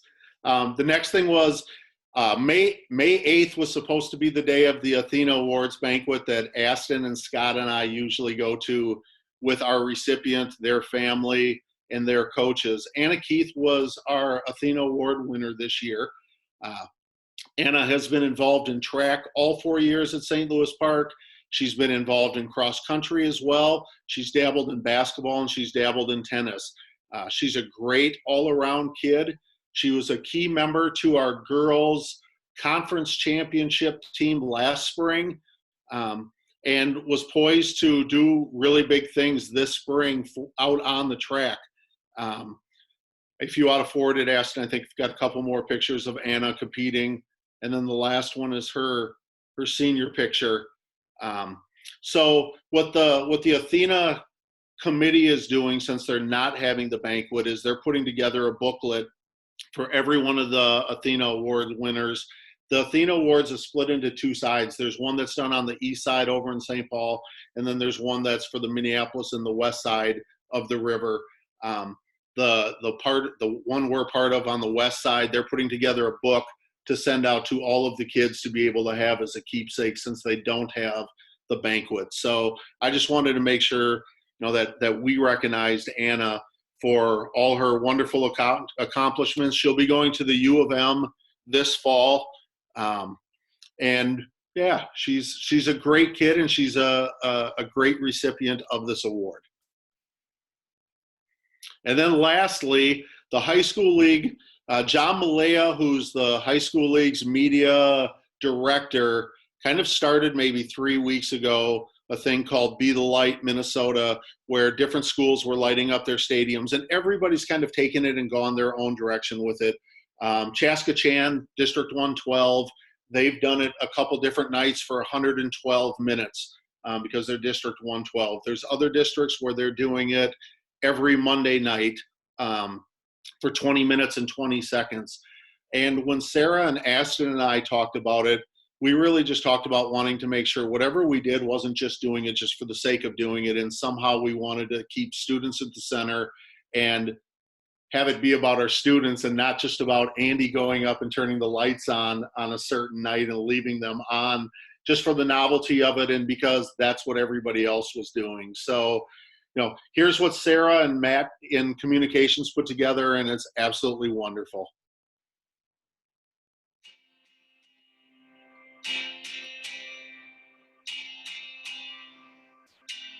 Hi, I'm Jordan Turek, class of 2020. Be the Light, St. Louis Park. Hi, my name is Christian Vega, class of 2020. Be the Light, St. Louis Park. Hi, I'm Anna Keith, class of 2020. Be the Light, St. Louis Park. Hi, I'm Sajid Nathan, class of 2020. Be the Light, St. Louis Park. Hi, I'm Hattie Kugler, class of 2020. Be the Light, St. Louis Park. Hi, I'm Patrick Jerf, class of 2020. Be the Light, St. Louis Park. Lyric Robinson, senior class. Be the Light, St. Louis Park. Hi, I'm Sarah McKellen, class of 2020. Be the Light, St. Louis Park. Hi, my name is Nebi Bagella, class of 2020. Be the Light, St. Louis Park. Hi, I'm Emily Keith, class of 2020. Be the Light, St. Louis Park. Hi, I'm Zoe Younger, class of 2020. Be the Light, St. Louis Park. Hi, I'm Sammy Ruff, class of 2020. And I'm Lola Ruff, class of 2020. Be the Light, St. Louis Park. Hi, I'm Raquel Thielen, class of 2020. Be the Light, St. Louis Park.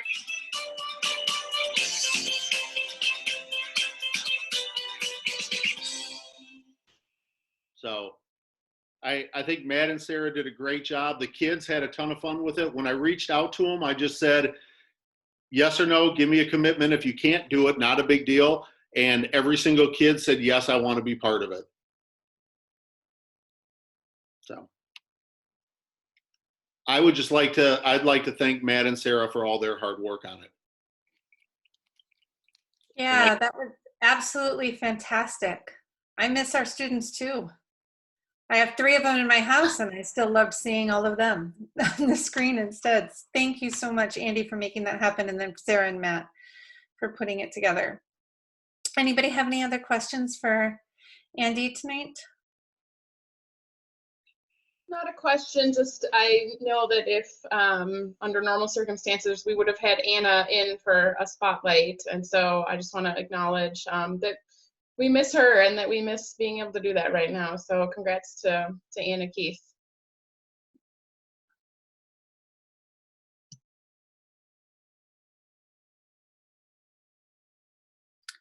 Okay, well, if nobody else has anything to add, thank you so much, Andy. And next up, the 2020-2025 Strategic Plan for Racial Equity Transformation. Sarah is going to talk to us about this. Thank you, Chair Tom Beck. So tonight we wanted to just give you an update of where we're at with the Strategic Plan for Racial Equity Transformation. So we just wanted to give you some progress reports and some reminders of where we're at with this plan. So this slide has entirely too many words on it, but just wanted to give you a heads up on this is a very ambitious plan that we're embarking on, and it's very long and will take us all the way through December of this year. But the highlighted, bolded text is where we are right now. And what we're doing right now is we're recruiting core planning team members and youth conference attendees. We are, in fact, moving forward with recruiting and with the youth conference this summer. We're very mindful of the COVID-19 health crisis and social distancing requirements, and being very careful to pay attention to the governor's guidance. But we're moving ahead with it, and with all of those stipulations in mind, and moving forward with our planning. So we think it's super important that we engage with our students and our youth around our strategic plan, and that we move this work forward. So we're starting that process now, and you'll hear some more about that in just a couple minutes. And to prepare for that work, we're also gathering stakeholder input and doing an environmental scan. You'll remember the environmental scan from previous strategic plans. It's also been known as a SWOT assessment, or a SWOT analysis, where you look at your internal and external strengths, weaknesses, opportunities, and don't like to say threats, I prefer challenges. So that's really just kind of getting the background data points available. For those of you who've been part of our strategic plan before, you'll remember that once we get into core planning, there's a fantastic resource that everybody starts with, a 3 or 4 inch binder called the data book. Might not be a binder, so to speak, this time. It might take the form of a very large Google Doc. But we do want to start everybody out on the same foot with a large amount of data about the school districts, so they can be equally informed as we make some really big decisions about the strategic direction of the school district. So that's where we're at right now, kind of March through May of this year. So we're kind of right in the middle of this chunk of work. So Aston, if you can move us forward. Thank you. So this is the makeup of the core planning team, and I'll let you read if you want to get into the nitty gritty of it. But it's a big group. It's about 52 stakeholders, so slightly bigger than last time. Last time was about 30 people. This time we're looking at 52.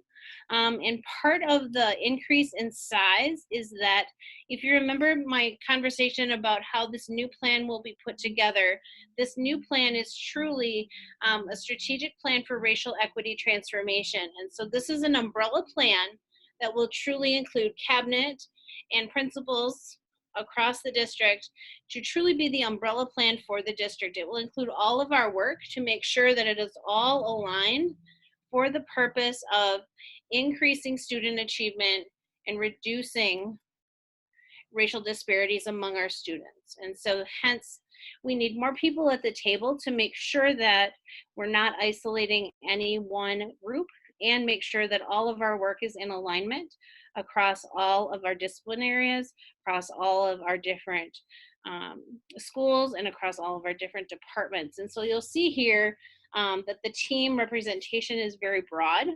It includes students, it includes parents, community members, lots of school representation, down to bus drivers, clericals, custodials. Really anyone who's a stakeholder in our school or in our community has a place on this team, and we think that's going to be super important.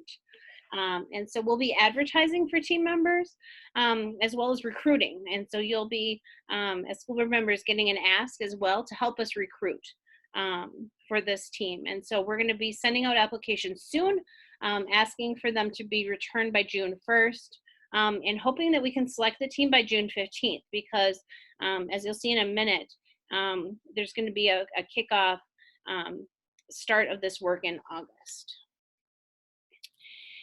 So here's what the work looks like in terms of the environmental assessment and the stakeholder input. Like I talked about, internal external scan looks very much like a SWOT assessment. Gathering input looks very much like the other input opportunities you've seen before when we've had district initiatives. It's a survey. We'll use thought exchange, focus conversations. We'll consider a phone survey. Certainly, in this environment, we won't be able to go out into the community and do face-to-face or even large group in-person type engagement. But you know what? We'll be okay. We'll have a lot of opportunities. Just tonight, as Eston mentioned earlier, we had 28 people on a virtual focused conversation about graduation. So board member McClendon participated in that. And so there's, with each challenge comes new opportunities. And so we're using some new tools and having some success with that. And so that opens some new opportunities for us as well. And so not only are we doing that with community members, we're doing that with students and having some really good luck with that. And so we're using some new tools in that way, and we'll be able to try them out here as we gather stakeholder engagement. So that's looking up for us, and always looking for new ways as well. And so have some partnerships with some other groups, and we'll also be working with the city. They've got some different opportunities available to them as well. So certainly going to be using all of our partnerships there. Eston, can you go forward? Thank you. So one of the things we're super excited about, and I mentioned this before, was our Summer 2020 Youth Conference. And so this will be facilitated by the Teaching and Learning team. So Dr. Duffy, Dr. Lafayette, Ms. Bailey, certainly Superintendent Osai, Tom Marble, and I will also work with them. And I believe we'll be working with Pacific Education Group. And together we'll all be putting together this 2-day, highly interactive, full of energy youth conference where we'll engage students around one question. What do racially equitable schools look like in St. Louis Park Public Schools in 2025? So 2025 being the end date of the next strategic plan. So what do they look like? What's your dare to dream? What does that look like? So what does that mean to you? What does racially equitable schools look like? So what does it look like? What does it feel like? But most importantly, how do we get there? So we really need to hear from our students. I personally believe they're much smarter than we are. They have a very clear eye on the future, and they can help us get there. We need them. We need their best thinking. And so we're going to engage them in conversation. We have a method that Dr. Duffy's worked with before, that PEG also has a method, and I have some ideas around engagement. And so we have this idea where we can take 3 different methods, put them together, and come up with some magic. And so we're going to be talking about how to do that here, I believe yet this week or early next week. And so we're getting very close to having that date picked so that we can get an invitation out to all students who are exiting grades 6 through 11. And so we really want to make this opportunity available to any student who wants to participate. And what our commitment is right now is that if you want to participate, we're going to figure out how to get you there. And so we're working with Director of Business Services, Patricia Magnuson, to figure out how to do that in terms of transportation. But that's really our commitment as of right now for our students. And we really just think that student voice is just that important to our strategic plan. And so our applications were supposed to go out last Friday, didn't make it last Friday. They're planning to go out this Friday. Eston, can you go forward? Oh, that was my last one. So I'll stop there, and if anybody has any questions for me, I will be happy to take them.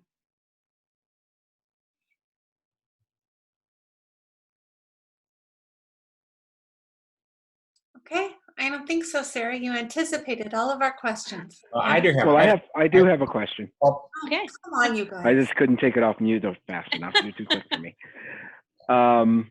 So I know going into projects, you typically don't want to have an answer, right? Correct. You just want to go in with proposal or with letting everybody do their thing.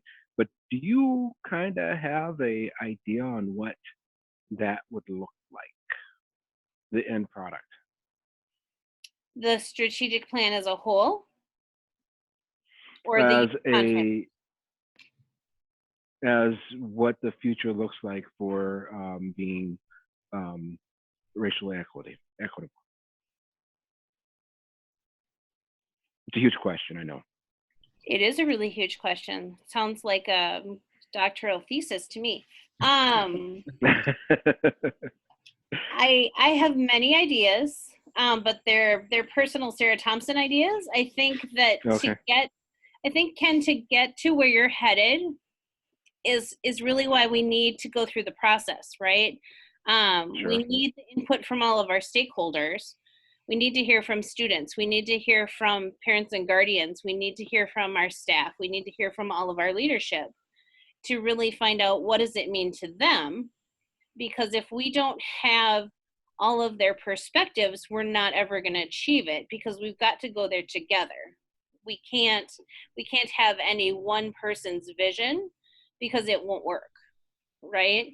Sure. We're not ever going to close an opportunity gap with one person's dictatorial vision of how any one thing should be. And so I think that's what's so important about process, and inclusivity and stakeholder engagement across the board, and why I would advocate so hard for that team is that it really has to come from the ground up and be a group that's so cohesive and works together to be successful.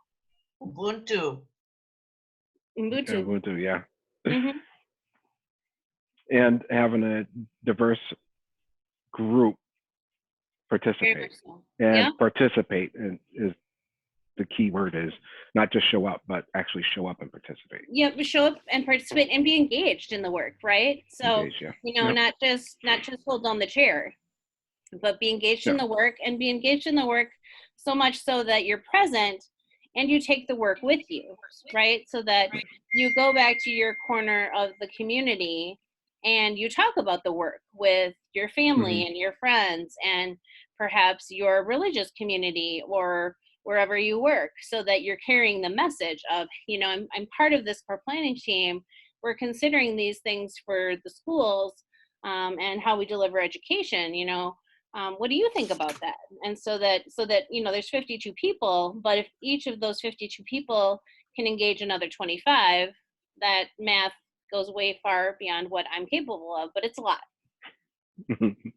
And I like your answer. I like the direction that you're going with this, because it will come with the whole community's direction, as opposed to just a single person or a single group of people's direction of where we should be. Yeah.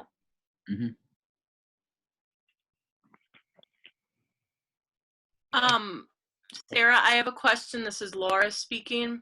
I know that you said that applications are emailed, and it was supposed to be April 24th. Is that still the way that it's going to be? The applications are going to be disseminated as via school email to students? So the applications will go out always multiple layers. So because we're currently emailing parents and families weekly, I'll send them out that way, but they'll go out also in school newsletters. They'll be posted on the websites. They'll go out in social. I'll send them out through our school liaisons. They'll always go out multi-channel so that we can hit people every possible way. Okay, thank you. Yeah.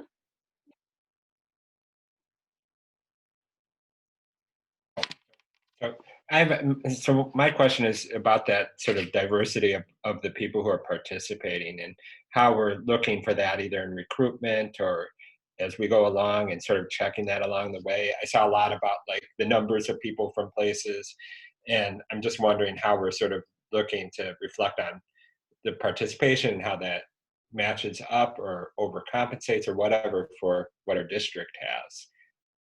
So what we do, Colin, is that's why we seek applications, and we also recruit very deliberately. And the goal is always to have participants that serve many goals. So it might be that someone is a parent, but they're also a community member, and they might also be a business member in St. Louis Park, right? So There's somebody who fulfills maybe 3 different characteristics that fit things we're looking for to be part of the team. And so we do our best to be very strategic about the people who are on the team and make sure that we're really getting a cross representation. So for example, not that we don't love every parent and guardian from Aquila, which I know that's where you and your son started out. But we wouldn't want a core planning team of 52 people to have 52 parents from Aquila, right? We would want a cross representation from all 4 elementary schools as well as representation from the middle school and the high school. So, you know, we just have to really look at all of the demographic questions. We have to look at the racial questions. We have to look at and really consider everything as we're going through the process. And that's why there's an application for the process instead of kind of a wide open, come one, come all approach to the core planning team. Because it's super important that the team be representative of the stakeholders of St. Louis Park Public Schools. And so it's also really important that we consider all of our students who don't live directly in St. Louis Park. You know, we'd love to have some parents who reside in Minneapolis who are enrolled in St. Louis Park Public Schools, for example. You know, that would be certainly part of our population who aren't typically represented on our committees.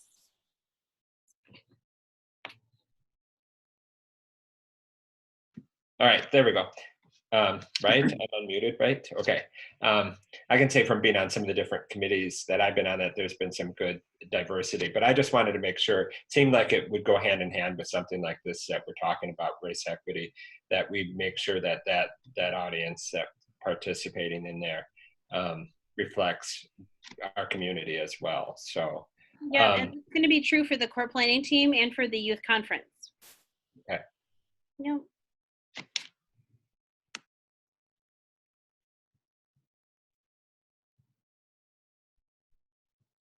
Okay, I think that's it. All right, thank you, everyone. Thanks, Sarah, very much.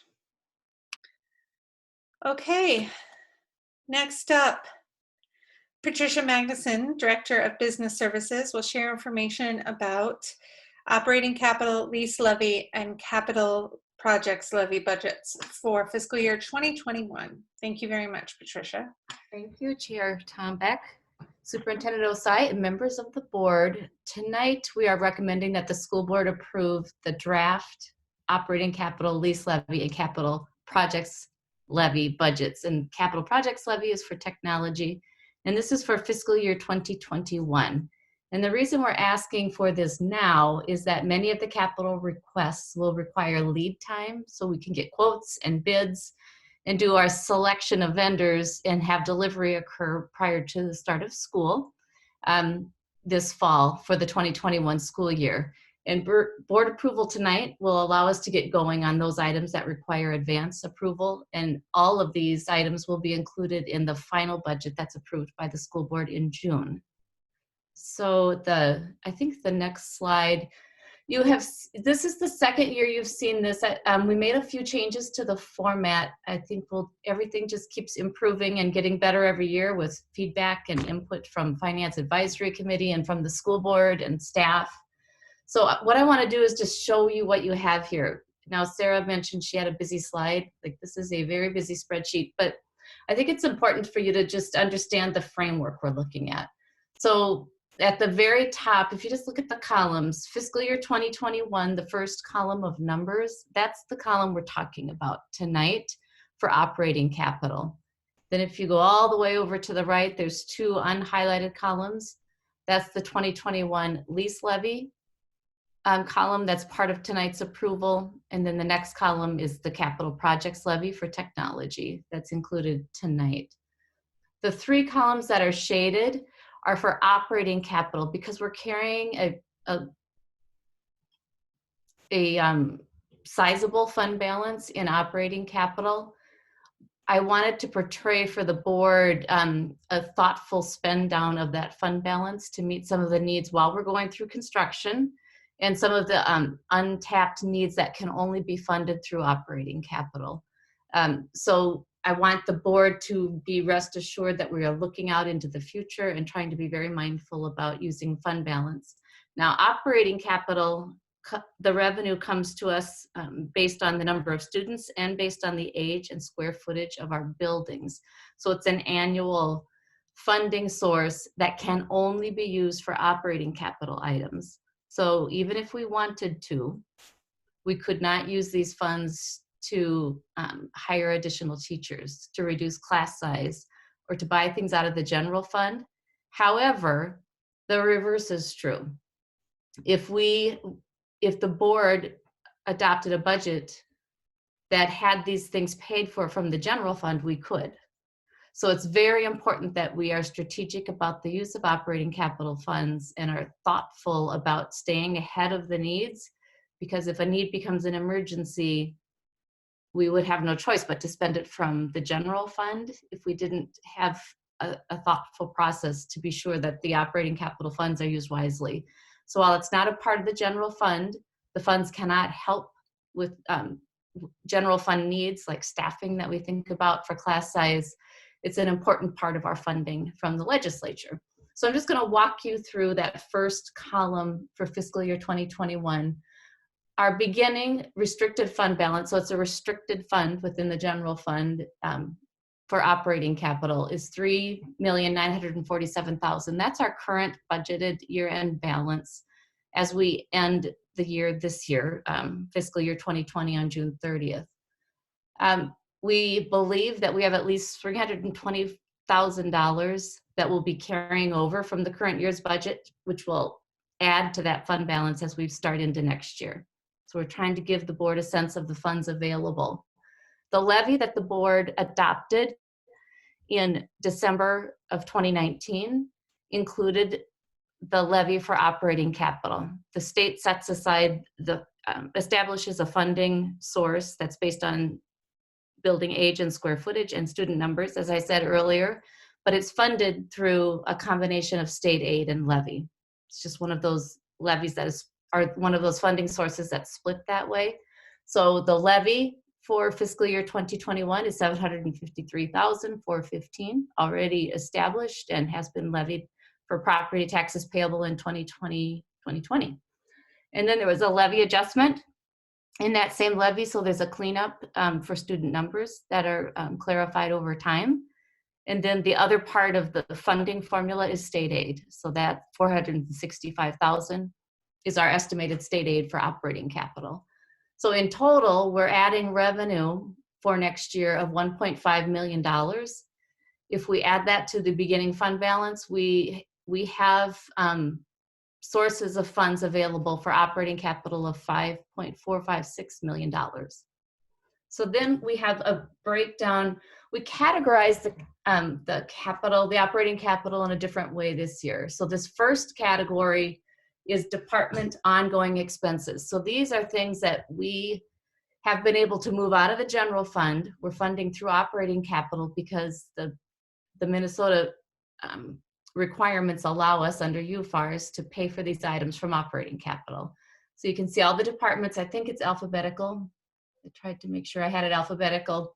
And then sort of what's included in that item. There's a series of spreadsheets behind us that's not in the board packet that has all of the detail and the thinking behind our estimated costs. So for instance, in assessment, evaluation, and research, we work with Sylvie and her team to think through all the standardized tests, the software licenses and technology equipment the department needs, and that's the $120,500. In business services, we hold all of the copier leases across the district. Out of that line item, we pay for the Skyward finance system and our financial planning software that does our 5-year model. And you can sort of, I'm not going to read through all of those, but you can see then where all of the budgets live. And then, so that's the ongoing items. The next category are site allocations. And last year, we determined an amount for site allocations for elementary schools and secondary schools based on the number of students projected.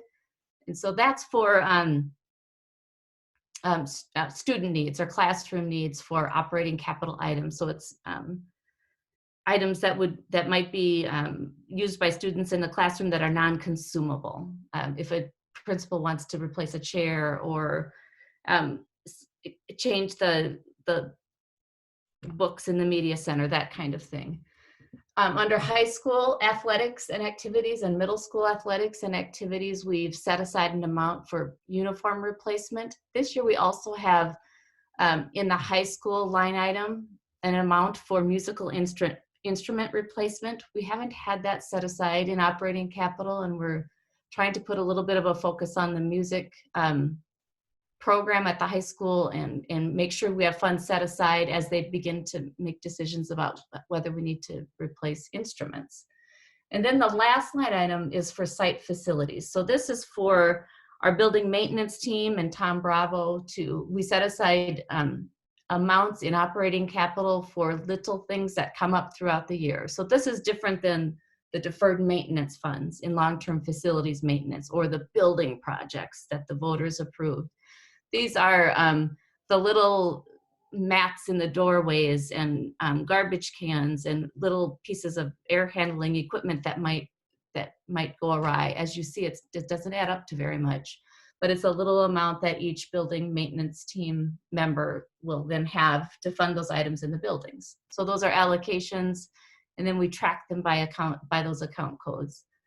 The last category are one-time items that most of the time we can't really fund a lot of one-time items because of ongoing allocations or department items, but we've been planning for some items and talked to the board about this a little bit last year. You can see some items that under one-time items that start with the word carryover. So the first 3 items on this list are 2 items at Aquila and 1 at Susan Lindgren. Those are projects we intended to do this fiscal year, just we're not able to complete. So that's part of that carryover funds that you saw in the revenue. Under communications, we've set aside funds to do signage and branding across our district. Sarah and her team will help with that. So we've set aside funds over the next 2 years to continue that project. We had a similar line item in this year's budget. We are setting aside some funds for furniture for community ed programs. I'm not sure that we're going to need this much, and by the time you see this budget in June, we'll have refined this.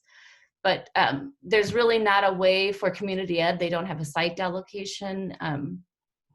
As we make improvements to those sites to make sure that there's also an influx of funding for some furniture needs that they might have.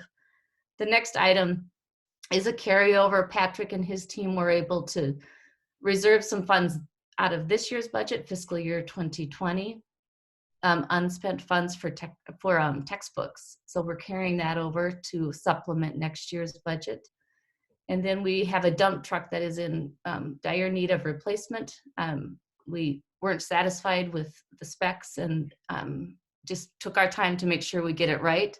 So we're going to get the specs rewritten, the specifications rewritten, and make sure we get that dump truck purchased next year. Also a carryover item. As you know, we entered into an agreement with Hilliard to provide some new cleaning equipment for our custodians. We've entered into 2 leases with Hilliard, and those are 0% leases, and it has upgraded the experience for our custodial and facilities team, improved their efficiency and their ability to get their jobs done in the district. Those are 2 3-year leases, and as you can see, they'll expire out in fiscal 2023. And then the last item, or the last 2 items are actually for school nutrition. The first one is their equipment replacement. The school nutrition budget is very tight, and as you know, it'll be even tighter in this coming year. This item has been on the books since last year. It allows the school nutrition team to catch up with some of the small wear and smaller equipment replacement. It's not, the community is funding through the bond issue, the big reconstruction of our kitchens and the big equipment, but these are the small wares that will come along behind that. And we had put in $100,000 for the next 3 years. We backed that down to $50,000 in fiscal year 2022. So we'll talk more about that next year when this time comes. And then our food truck, which we had foreshadowed for the board last year, we need to get that purchased and in place as we start moving into the middle school project this year and the high school kitchen project next year. We're really excited about that. So then as you get to the bottom of the page, you can see what happens to the fund balance then over time. And that's what we'll be watching over time, to be really careful about the ongoing items to make sure we're efficient with those, and then the site allocations, and then keeping an eye always on keeping our revenue as high and intact as we can, and being mindful about carryovers, that if we have something funded that we found a way to do it cheaper or decided we didn't need it, that money will go back into fund balance to fund future needs. So that's the operating capital budget, lease levy budget, and the capital projects levy budgets. We don't have the details. Lease levy is all of the line items that I could actually tell you exactly which leases. It was in the levy from last year in December. So it is, we had some financing for the Peter Hobart edition that we continue to pay. That was a 10-year bond issue. We rent some spaces for PE and outdoor sports from the city of St. Louis Park. We're paying on our financing for the turf field stadium at the high school, at the stadium field, and then the adult basic education building, the district office building, and then when our hockey teams and Nordic ski used some space, we had set aside funds for golf green fees. I'm not sure that we're using those this year, but that's what's in the lease. As you recall, we also had a line item set aside for the artificial turf that we might have put into the interior of the track field. That's still in the revenue. It's still set aside in the expenditure budget. We have made no progress on that with the board. We haven't asked the board to take action on that yet. We're continuing to look at our options on that. But what will happen if we don't spend that? It will automatically be a reduction in the levy for taxes payable in 2021, and we'll talk about that in the fall. So we'll have a lot of time to talk about what our next, we can continue the levy in hopes that we can get that project done, or we might just send the dollar amounts back to the taxpayers and forego that project. But we have time to talk about that. So that's what's in the lease levy. And then the tech levy is all of the infrastructure and the staffing to keep our technology department up and running and keep computers in our students and staff's hands.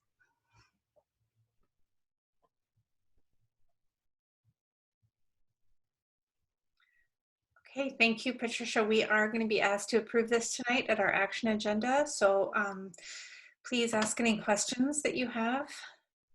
Karen has one. Go ahead, Karen. And not so much a question, but something that our taxpayers need to understand. We are funded by about, last time I counted, maybe 22 different pots of money, and they all have rules. And this is a beautiful example of very specific funding and how your team is being so thoughtful as to how to maximize our capability of utilizing the mechanisms the state does give us in the best possible way to benefit our students and our staff. This is exceptional, and I'm really grateful that you've laid it out on one piece of paper. Thank you so much.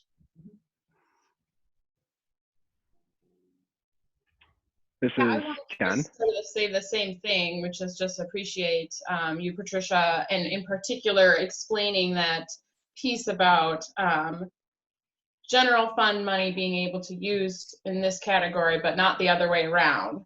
So in order to give us more flexibility, kind of spending down this balance gives us that, allows us to do more things with the money that we have. So I'm really grateful for that and for you explaining that so well, because I have a grasp on that better than I have before. So just really appreciate that. This is Ken. I had a question about the turf field in the middle of the practice area. I thought we were going to take out the track this summer. and then replace the field at the same time for scale purposes.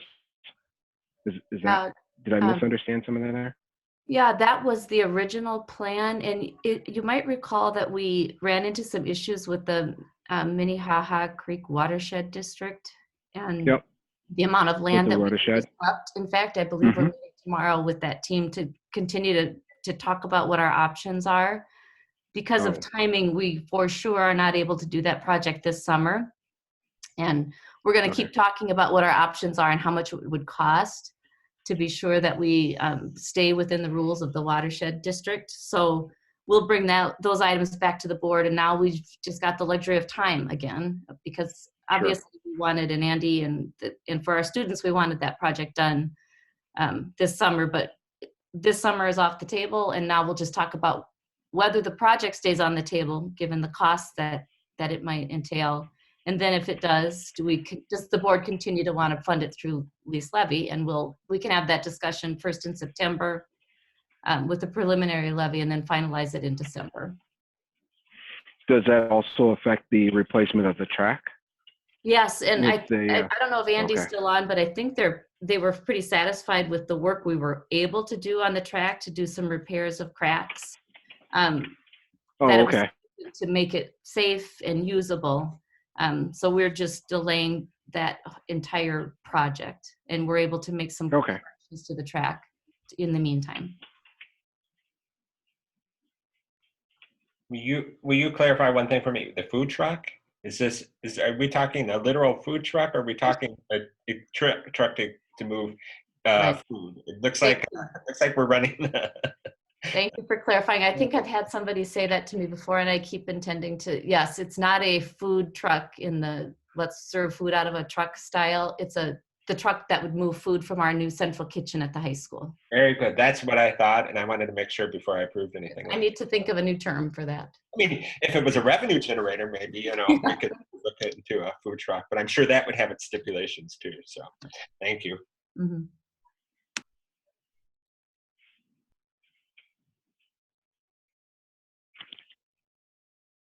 Okay, I don't see anybody else unmuting their mic.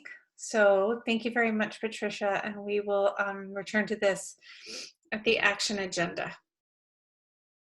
Okay, next, policy development, second readings of policy 524, internet use and safety, and 812, use and conservation of energy. Let's take those one at a time. Let's do 524 first. Does anyone have any further comments or questions about that? Flower, if you want to just do a little recap. I know you kind of did the same thing last week, but heard last meeting. So there are no further changes to 524 from what was presented at our last meeting. Just a reminder that we did separate this policy and created policy 424 for employee internet and technology responsible use. And so what we're looking to approve today is to make this a true 500 section policy for students, and also changing the name from internet use and safety to internet and technology responsible use students. Correct, right, thank you. Anybody have any further comments or questions about that before we're asked to approve this at the action agenda? Okay, hearing none and seeing no buttons changing. Let's go to policy 812, use and conservation of energy. Flower, could you refresh everybody's recollection about this policy, please? Sure. So this policy, from what was presented last time, does have one change that was requested by the board, and that was to, with this policy and with Tom Bravo, our facilities manager, putting this policy really to be updated. We're changing the name from use and conservation of energy to indoor air quality, and a long acronym, it's ASHRAE, standards for schools. And I put the name or the full description of that acronym in the purpose statement. So it's the American Society of Heating, Refrigerating, and Air Conditioning Engineers. So this policy has been now really revamped and updated so that we're taking those standards and including that in the work that we do for indoor air quality and conservation of energy in our schools. Okay, who has any comments or questions about this policy? I do. This is Anne. I wish I had looked at this before earlier today because I have some questions that I think could have been answered, but I'm going to suggest that I would like to hold off on voting on this until our next meeting because I have some questions about whether the indoor air quality piece of this policy is included in our health and safety policy and therefore redundant or not. And then whether the use and conservation of energy piece is still sort of in existence here and needs to be highlighted in the title. I'm just sort of unclear about what exactly the different threads are that we're holding on to or not. And so I think that if we do think that this policy is important to keep the way it is, I think I would suggest that we just sort of look at the purpose statement and the general statement of policy, but the purpose statement in particular, and just make it a little bit more succinct, I guess, concise, so that we have a very distinct purpose for this. So I think that might be what's tripping me up. I don't know if other people had other thoughts on that, but it seems to be trying to do a couple different things, and I just want to make sure I'm really clear on what those things are. I think that one of the fundamental questions that to kind of follow up on what you're saying, especially having referenced the health and safety policy that we already have in existence, and given our effort over the last several meetings to streamline our database of policies so that we are really just working with what is necessary and helpful, whether this policy or whether this language needs to exist in policy. And it's my understanding, right, that this is not a mandated MSBA policy, correct, Flower? Right? And I see you nodding. And that a lot of other districts don't have a policy like this. So that's an issue. Karen, you want to say something?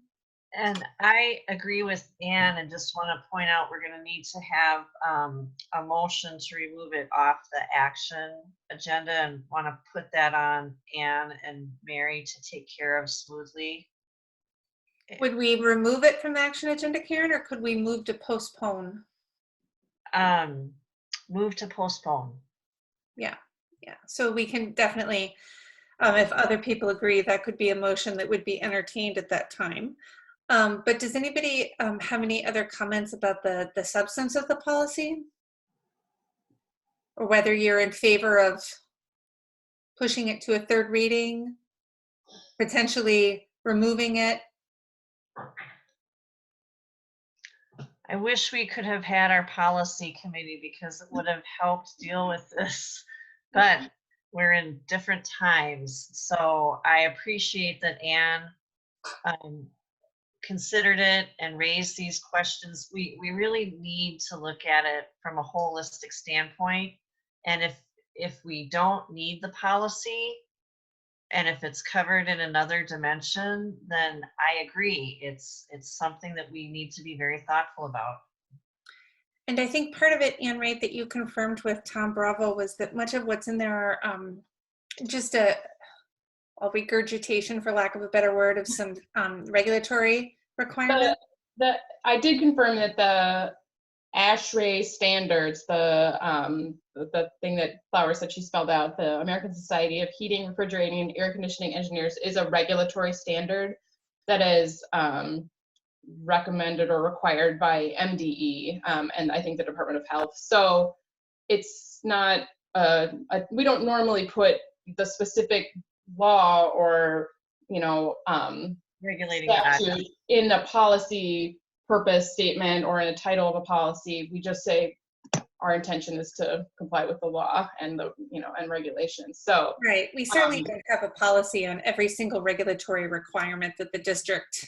Right, and indoor air quality is definitely included in health and safety. So my question for in the health and safety policy. So I would just, the question I'd have for Tom is what in here it would not be included in that piece of the health and safety policy. Or whether it would be more efficient to add to the health and safety policy with any sort of necessary or additional language instead of having a separate policy. Right. Okay. Look, you're thinking like the policy committee chair, even though you guys haven't met yet. You're clearly already on the we're job. getting there. We're gonna get there, Karen. Don't worry. We're gonna get there. We're really close. Okay, anybody want to add anything else then? All right, thanks so much, Anne, for looking at that a little bit more intensely. And I'll happily move to postpone it when we get to that point in the agenda. Okay, I very much appreciate that we're kind of keeping the same consistency of thought and efficiency throughout our policy review. So thank you. Thank you. Okay, then moving on to the consent agenda. Is there anything that anybody would like to pull off of the consent agenda for this evening? Okay, seeing no indication of that, is there a motion to approve the consent agenda? So moved. This is Laura McClendon. Thank you, Laura. Is there a second? I'll second. Colin here. Okay, thanks, Colin. Roll call, Flower? Okay, vote from Mary Tombeck, Aye. Karen Waters, Aye. Ann Casey, Aye. Ken Morrison, Aye. Heather Wilde, Aye. Laura McClendon, Aye. and Colin Cox. Aye. Thank you. Passes 7-0. Thank you. Okay, next on the action agenda. First up is approval of the fiscal year 2021 capital budget items. It is recommended that the school board approve the draft operating capital lease levy and capital projects levy budgets for fiscal year 2021. Is there a motion? So moved. So moved. This is Ken. Oops. All right, we'll give it the motion to Heather, second to Ken. All Roll right. call, please, Laura. Any discussion? Oh yeah, thank you. Oh, every time. Discussion, anyone? No discussion. Now let's roll call. What would I do without you, Flower? Okay, vote from Mary Tombeck, Aye. Karen Waters, Aye. Ann Casey, Aye. Ken Morrison, Aye. Heather Wilde, Aye. Laura McClendon, Aye. and Colin Cox. Aye. All right. Approved 7-0. Thanks again, Patricia, for, as always, explaining this in a way that we can understand so clearly and we can therefore communicate to the rest of the community about. Okay, so approval, let's do approval of, Karen, can we split this up without amending the policy, the votes? Or without amending the agenda? Can we do the votes one at a time? So technically, because we included them in the same action item, we do need a motion to pull 812 as a postponement. That's what I'm hoping Ann will jump in and do right now as you present meeting approval of second reading, policy 524, and Yeah. Okay, so we'll do the postponement first, and then we can approve what's left. Okay, thank you, Karen. So before we go on, I'd like to move that we postpone consideration of policy 812 to our next meeting and take it off of the action agenda for tonight. Okay, such great teamwork and procedural efforts here. Is there a second on Ann's motion to postpone the second, or to postpone approval of 512? 812. 812. Second. Second by Laura, thank you. Any further discussion on that? Anybody want to add anything? And then we need the roll call. Right, I just saw Ken light up, so I wasn't sure if he wanted to add anything. No, I was going to second, but I missed the Okay. jump. Great, thank you. Flower? Vote from Mary Tombeck, Aye. Karen Waters, Aye. Ken Casey, Aye. Ken Morrison, Aye. Heather Wilkie, Aye. Laura Clendon, Aye. and Colin Cox. Aye. Okay, thank you. So passes 7-0 to postpone approval of 812. So with that change, is there a motion to approve the second reading of policy 524? So moved. Moved by Karen. Second, Heather Wilson. Second by Heather. Any discussion? None. All right, roll call please, Flower. And just as a reminder to all of our listeners at home that we are obligated by state statute to do roll call vote when not meeting in person. So go ahead, Flower. A vote from Mary Tombeck, Aye. Karen Waters, Aye. Ann Casey, Aye. Ken Morrison, Aye. Heather Wilsey, Aye. Laura McClendon, Aye. and Colin Cox. Aye. Thank you. All right, great. Policy 524 is approved 7-0. Okay. Next up, the approval of labor agreements. It is recommended that the school board approve the labor agreements for the 2020-2022 school years between Independent School District number 283 and the following groups: the professional employee group, the executive assistant to the superintendent group, which is one person, the supervisor manager group, the operations supervisors, and director group. And Director of Human Services, Rick Cryer, would you please talk to us about these agreements? I would love to, and I just got promoted to Director of Human Services. Congratulations. Congratulations. Yeah, so we are taking this opportunity to, you know, continue to work as we're working in unusual ways. We're still trying hard to keep the work moving and moving along. So we had the contracts you named with our professional group, with our supervisor managers, with our building operations supervisor, with the executive assistant to the superintendent and the director group, have all been set up on the even number year for the 2-year contracts. And so we worked remotely with each of the groups and updated their contracts, did, I would say, as little as we needed to do, made some important changes that were flagged by the auditors and reduced the amount of vacation that could be, in essence, cashed out upon resignation, and that reduced some unfunded liabilities that came about from the last, that were identified in the last audit. Apart from that, we really took the stance we have always taken that when we negotiate contracts, we're really looking at the entire district across the district. And as we negotiated with the teachers and principals and the superintendent, I don't negotiate with the superintendent, but as we settled contracts with those other groups, we settled them consistently around 1.77 in the first year, 1.88 in the second year. And we applied those same types of parameters to this group.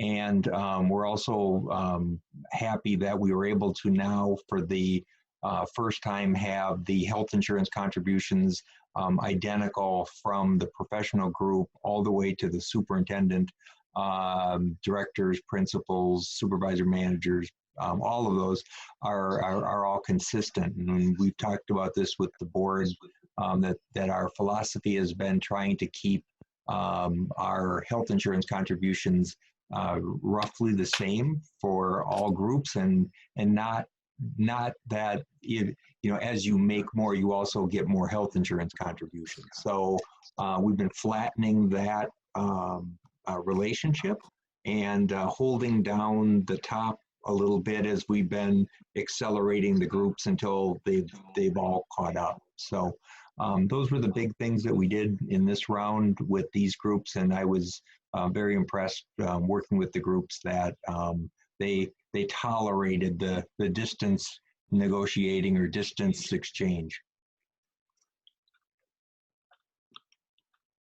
All right. Well, thank you so much. And as always, I know Karen points this out regularly, but I'll beat her to it this time about we're grateful for your all of the effort you put into the consistency and the continuity in our values as demonstrated in our relationships with our employees and the people who do the work of the district.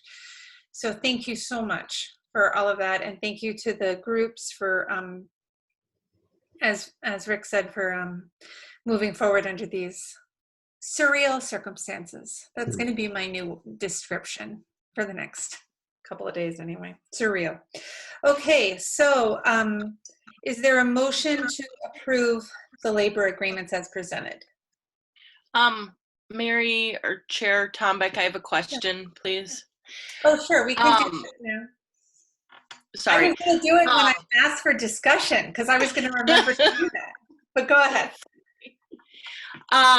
Rick, I just wanted to clarify for director jobs. I'm looking at like the list of directors, and there is a director for teaching and learning, but as I understand, that position was actually renamed to director for curriculum and instruction, so there is no one in the director of teaching and learning position currently.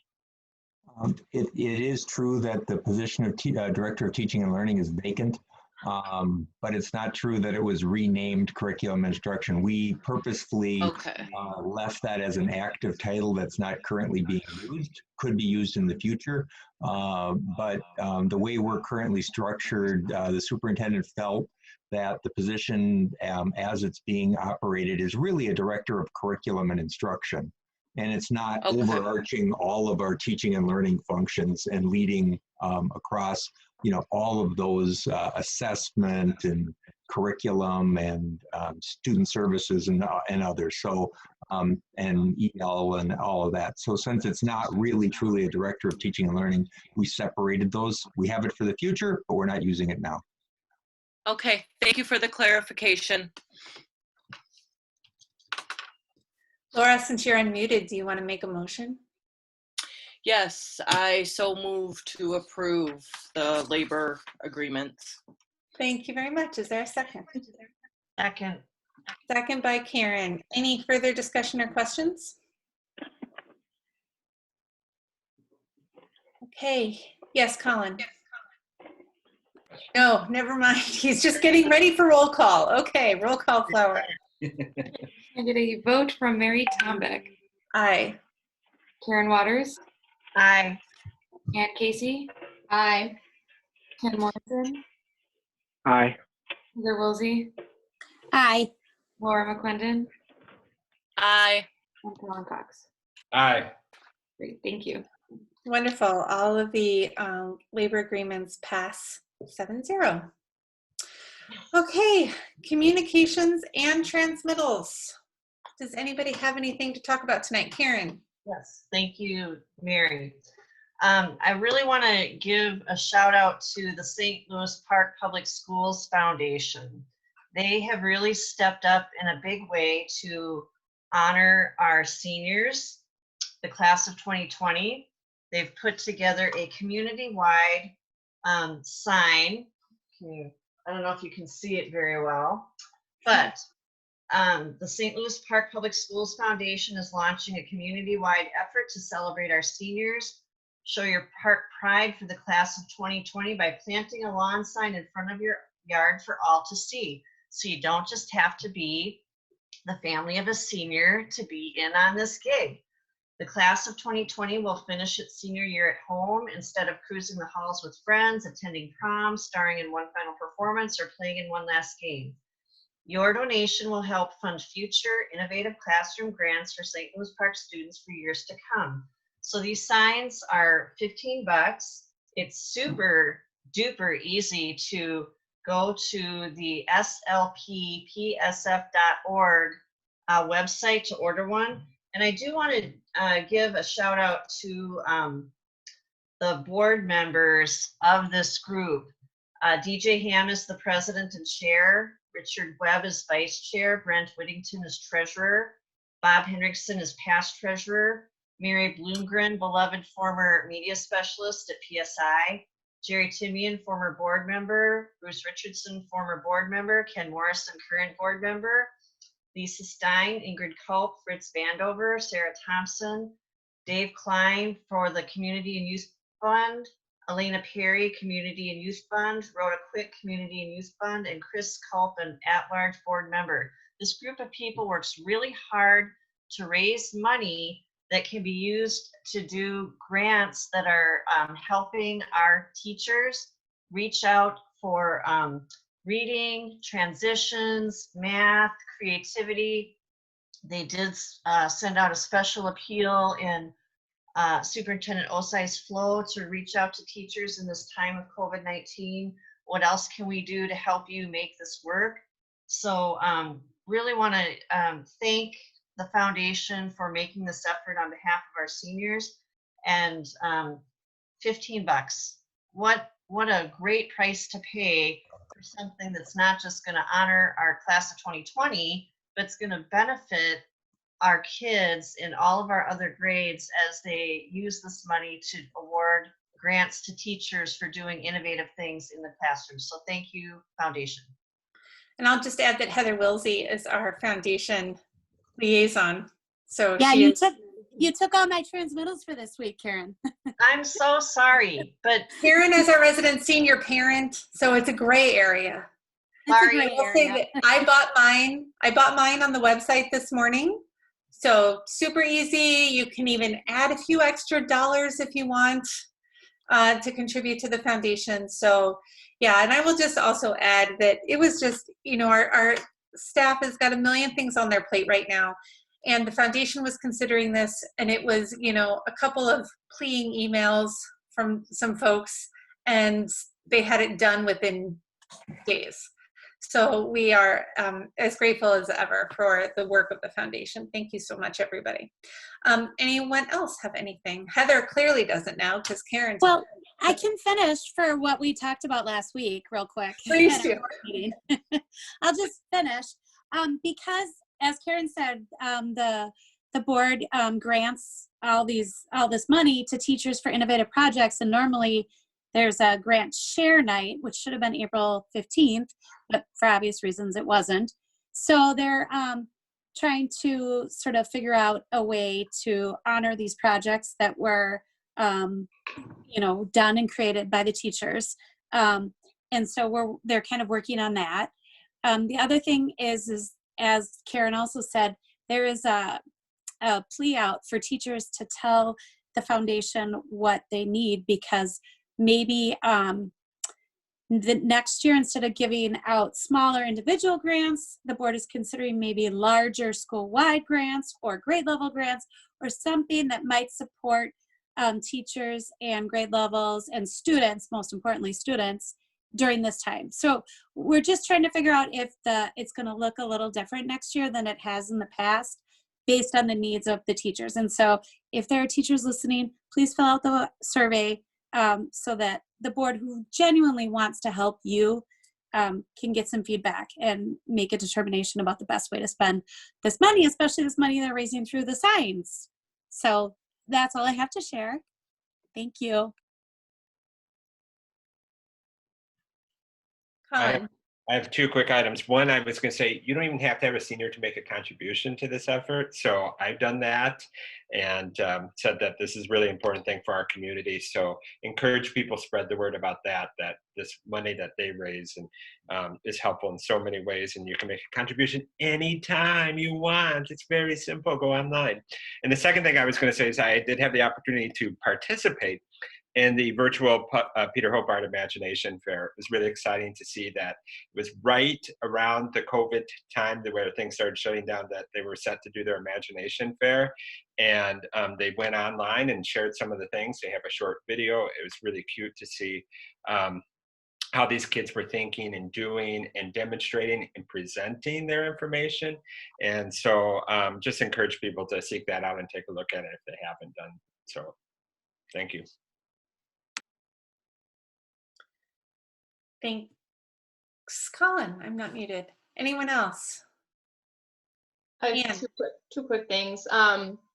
One is that the Association of Metropolitan School Districts will have its first virtual board meeting this Friday, which I'm looking forward to that. It feels like we've kind of been out of touch with that for a while. So I will have more to report next time. And Intermediate District 287, we've been having our board meetings online just like this, and they've been going well. One thing I just wanted to draw everyone's attention to, there was an article today from Minnesota Public Radio, and one of our 287 students and actually a staff member were featured in the article, and it was just really drawing attention to some of the things that are making it really hard for students to attend school. It really kind of calls back to our conversation earlier about attendance and about internet access and what we're advocating for and what our students need and what our, it really just made me think about what our expectations really are. What most of the students that were featured in this article were experiencing housing insecurity. One of them had lost their grandparent to COVID. A lot of the students that were living in shelters did not have Wi-Fi in the shelters.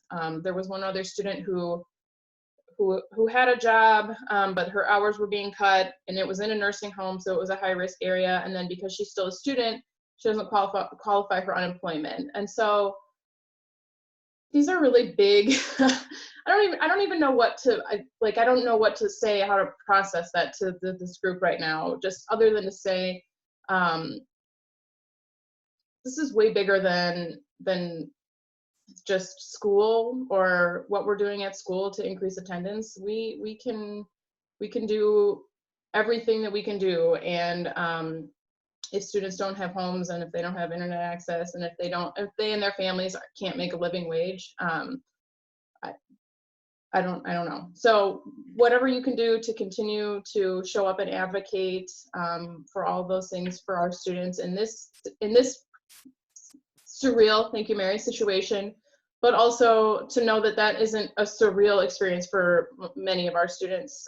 It is the normal experience for many of our students. So let's just continue to have that on our hearts and our minds as we advocate for our kids and think about what we expect from them right now. Thanks, Anne.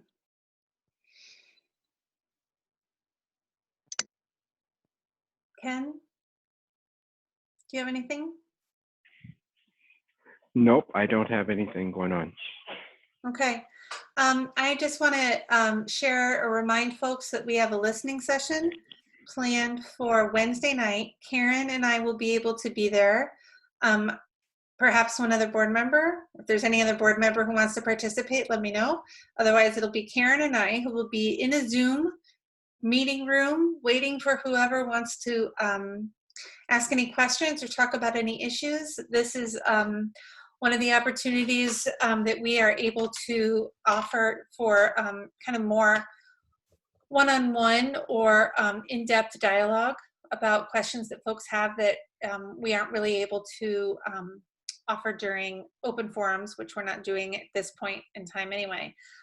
So we're going to try and run this pretty much as we had run in-person listening sessions, where it will start at 6:30 on Wednesday night, and the information is on the school board's Facebook page, or on the district's Facebook page, as well as the district's website for the Zoom meeting invitation and password. If nobody comes into the virtual meeting room by 7 o'clock, we will go ahead and close it and go about our evenings. But we will otherwise be there until, what is it, 7:30 or 8, Sarah? It's an hour and a half or so. I think so. I'm seeing heads nodding somewhere around that time. We try and, whoever shows up, we try and make sure that we're able have a chance to listen to everybody's concerns and chat with everybody who is present and wants to ask a question or offer a comment. So that is available. If you are unable to join us virtually on Wednesday evening, you are always free to leave a message on the school board message line. I just returned one of those today, or to email any board member at any time, of course. I will just add that we started today we had a little morning meeting in our house with my students, and we counted 6 weeks left in distance learning in St. Louis Park for the school year, and only 2 of those weeks are 5-day weeks. This one is 4 days, next one is 4 days, then we have 2 5-day weeks, and then we have Memorial Day, so that's off, and then the last day, June, then that's just 1 more week after that. So we are really winding down, which I think adds to the surrealness of everything that we're experiencing this year. So I just want to give a personal additional thanks to everybody in our buildings who is working hard to create some end of the year rituals and celebrations for our students. I know that lots of people are doing that at all different levels, but in particular, our seniors and our folks at the high school and parents. So many people in the community are rallying to find ways to honor our seniors and to try to do whatever we can to make up for the fact that they are not getting the end of the senior year that they always envisioned. So I just, again, want to say thank you so much to everybody at the middle school and all of our elementary schools who are doing some version of the same thing to prepare for a very non-traditional end of the school year. And then all of our administrators and teachers who are trying to figure out what's going to happen this summer and how we're going to do that. So the work continues. Aston, you've gotten to be quiet for a really long time tonight. So do you have anything else that you wanted to add? No, I think you covered it. You know, it's something that we would have never expected, and I'm thankful for how everyone is working to be responsive to the needs of all of our students and families. So, you know, it's like every day we learn something new and we have to respond. And I'm just appreciative to work in an organization where everyone is dedicated to meeting the needs of all of our learners. Right, and even when we fall short of those goals, we're going to keep trying until we get it right. So thank you very much, everybody. And thank you to the cabinet for hanging out virtually with us this evening in your office or on your porch or wherever you might be. Thank you very much, everybody. See you in a couple weeks. Wait a Good minute. night. Oh, wait, we have to make a motion to adjourn. See how casual I've gotten here? Yikes. Okay. I Is move there to a adjourn. motion to adjourn the meeting? So moved. Ken, okay. Moved by Ken. I'll second. Seconded. Wait. Colin. We have to roll call this too. I'm not even asking for discussion. Roll call this. Mary Tobeck. Aye, clearly. Karen Waters. Aye. Ian Casey. Aye. Ann Morrison. Aye. Heather Wilsey. Aye. Laura McClendon. Laura, can you do it again? You were muted. Sorry. Aye. And Colin Cox. Last but not least, aye. Thank you. Okay, we are adjourned 7-0. Good night, everyone. Thank you. Aye. Thank you. Bye. All right, can we click off that recording?